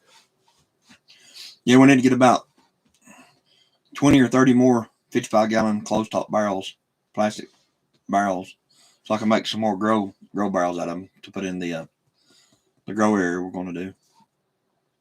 It takes 2 bags of the topsoil, and that's it. That's all we put in 2 bags. Mm-hmm. From Rural King. And yeah, that stuff's actually come down quite a bit in price because we're just giving $2 and something a bag for that. And that was actually really good soil. It really was. Yeah, it was. And it used to be $10, $12, $13, $14 a bag. Yeah, it was up there. But everything was up there real bad for a while. Yeah. But we have the 2 up there now. We had the 1 on the porch and the 2 up there now that was already ready to go. Mm-hmm. So we need to get Lord, we need to get 20, 25 more of them. Just to have enough to do right now. And then as we grow, we can always get more. Yeah. But if we get 20 just to start out with, that'd be quite a bit. That's as big as the grow area is going to be, though. I mean, it won't be enough to fill the whole thing. Right. That'd be a start. Yeah, because hopefully the way I'm going to frame it is that we'll be able to put like a trellis through the middle for like the cucumbers and stuff to grow up on, and off the rafters and stuff in the top of it, you can hang like your tomato plants, like tie them up or whatever. And then I want to do grapevines. Yeah. I don't know how grapevine doing a container like that. They did good at the other house. It ain't wasn't in containers.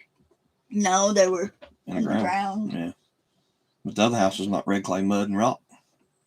True. So maybe we'll get it figured out. Trial and error, trial and error. Yeah.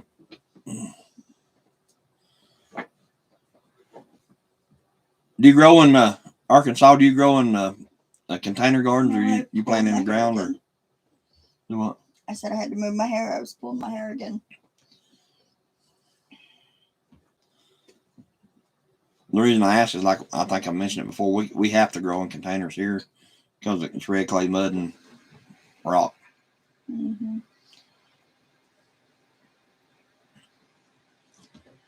That's something else we need to do is get either the drone out or get side by side out and video the driveway. Mm-hmm.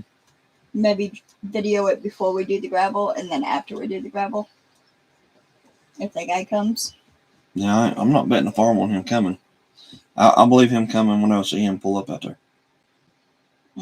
Well, you can still do the video before, and then if and when he comes, then do it again. We're back up to 6. Mm-hmm. Well, I mean, really, there ain't nothing to film on that because it's just a muddy driveway. Mm-hmm. Yeah, but like showing the driveway, the rock, and the. Oh yeah, I mean, you show the whole driveway, but. And then showing what it looked like before and after, how it helped it.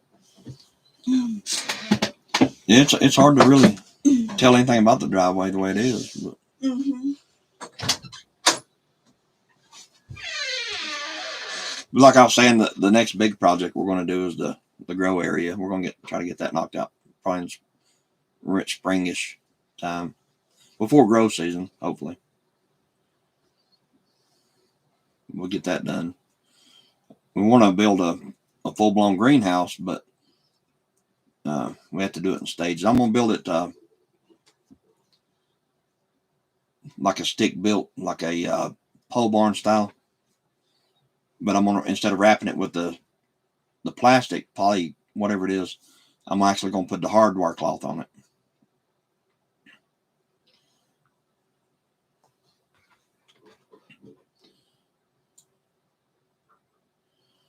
This is a big container. Yeah, that's one thing that I might be a little bit concerned with here, Arkansas, is how hot it gets. So that's the reason I'm going to go ahead and most likely, as soon as I get this thing built, just throw a shade cloth across the top of it, like a 50% shade or something like that, or 30, at least a 30% shade on it. That way, hopefully they won't get that burned up, because it gets hot here. I mean, I don't know what it is about the side of this mountain, but it does get hot. So I'll go ahead and knock that out by putting a shade cloth in it or over the top of it. But I'm going to wrap the whole thing in the hardware cloth. I think it's the 1/2-inch hardware cloth all the way around it on the top, down the sides, and I'm even going to do a predator apron down on the ground just like you would a chicken coop to keep anything from digging in. I think our way of thinking is after grow season, we can actually open the door and let the chickens go in over there, and spend the days over there too. Let them go in and out there. That'd be like an open area for them to go into when grow season's over with. Ow. Keep the bugs eat out and all that stuff out of the barrels. As one of my friends brought up the fact of doing a worm farm, and believe it or not, there's quite a bit of money in that stuff. I started researching it a little bit, like maybe wanting to do it. And as long as you've done it right, because you can sell the castings and the worm juice and make a fortune off that stuff. From what I researched on it, there's quite a bit of money in it. What?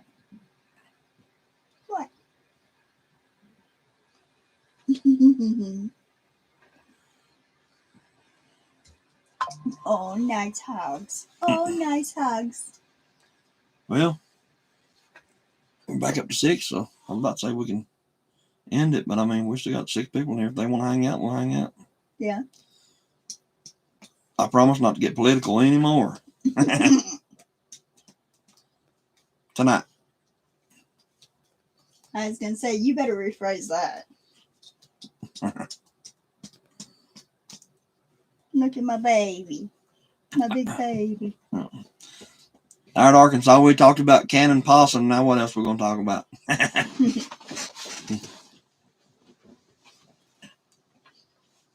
Anybody else got anything they want to? Need my Brother? sister to send us some alligator and we'll can alligator. I don't know. Alligator. No, I don't know if it'd be too good canned. It ain't too good at all, period. It is if you eat it when it's first cooked. Yeah. That's what the hell say. It's like chewing on a razor off a pencil. That's because I brought it home and reheated it. That's the nicest stuff I ever eat. You just said possum and something else was. Well, it's all on the same That greasy stuff. What was it? groundhog. Groundhog. You ever eat groundhog? No. It's nasty. It is very nasty, actually. Your Even the daddy's meat. Crazy. Even the meat tastes nasty. Your daddy's crazy.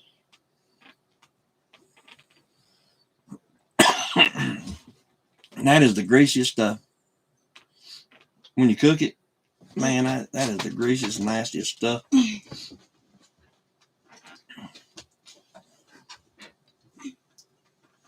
So has anybody else got anything they want to talk about? I see we got a few people in here. I mean, I can give my insight on something if anybody wants to talk about something.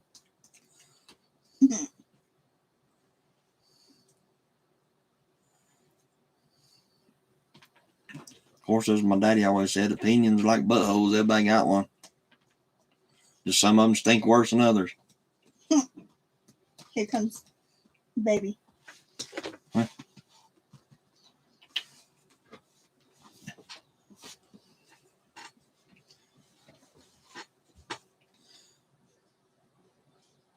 But as far as containers gardening goes, Arkansas, we got those the 55-gallon drums that we make them out of Here he comes. with the water reservoir in the bottom. I guess call them wicking barrels. I guess what the proper term for them.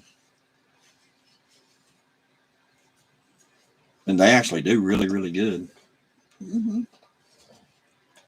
The ones at the Waynesville house, they got I think we have 6 or 7 there, and I put water in them one time, and that was About 5-6 years ago. longer than that, probably. At When we least first 5-6 made 'em. years. When we first made them, at least 5 or 6 years ago, was the only time I ever put water in them. But they're outside, you know, they get rain and stuff like that, but they yeah. stay full. They stay completely full. We got an abundance of lettuce and onions.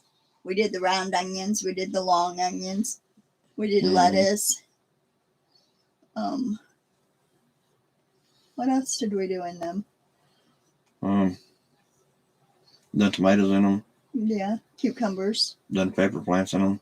Yeah. Done a little bit of everything in them. But I think the seed starting time of year is like January, February. I'm not real sure on that, but Well, different things are different times. yeah. Because remember, there for a while, I started the peppers in December, you know, Mm-hmm. and they got up way too big. But you started them in the house and Yeah. under that grow lamp. Used to have a grow tent in the house, and we started like pepper plants and stuff like that in that grow tent. And But then, it just got to where it was just too much. then moved them outside. It was just too much inside the house at one time. Yeah, because we had the incubator in here in the house. We had the, what do you call the thing where you put the baby chicks after you Brooder. take them out of the incubator into the box. The brooder. Yeah. Yeah.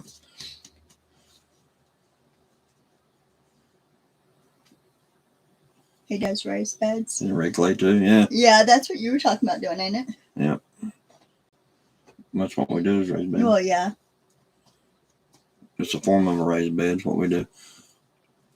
I do want to do some a little instead of just doing them all like the way we built the one in the video. Is cutting them in half like I built the trough out of, and making like a bed out of it. That way, you know, framing them up and having a bunch of those probably through the middle of the grow area, and then the barrels around the edges outside. That way you still have the option of doing like something in the flat bed part of it. Mm-hmm. But I don't know how I would do. I just have to figure out a way in my head to rig up a watering system for it. maybe do some type of solar panel, Sprinkler. like on a timer, Mm-hmm. and have it kick on and run so much through there through a drip hose or something. Because everything here has to be solar, and it just has to be. Well, that's the way we want it to be. That's why I say it has to be. Everything worked out pretty good so far. Mm-hmm. I mean, What do you want?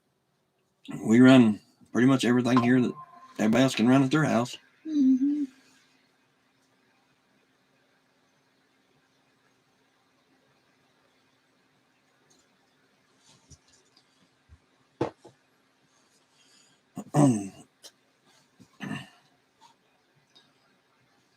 So let's see here.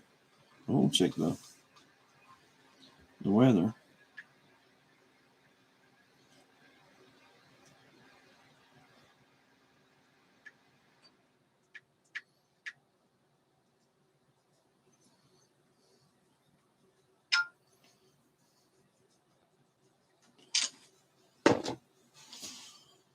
See right there, I just got on one of the Facebook posts I put on there Mm-hmm.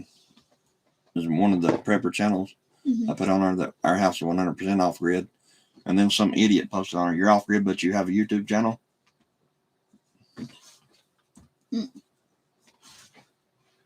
So I suppose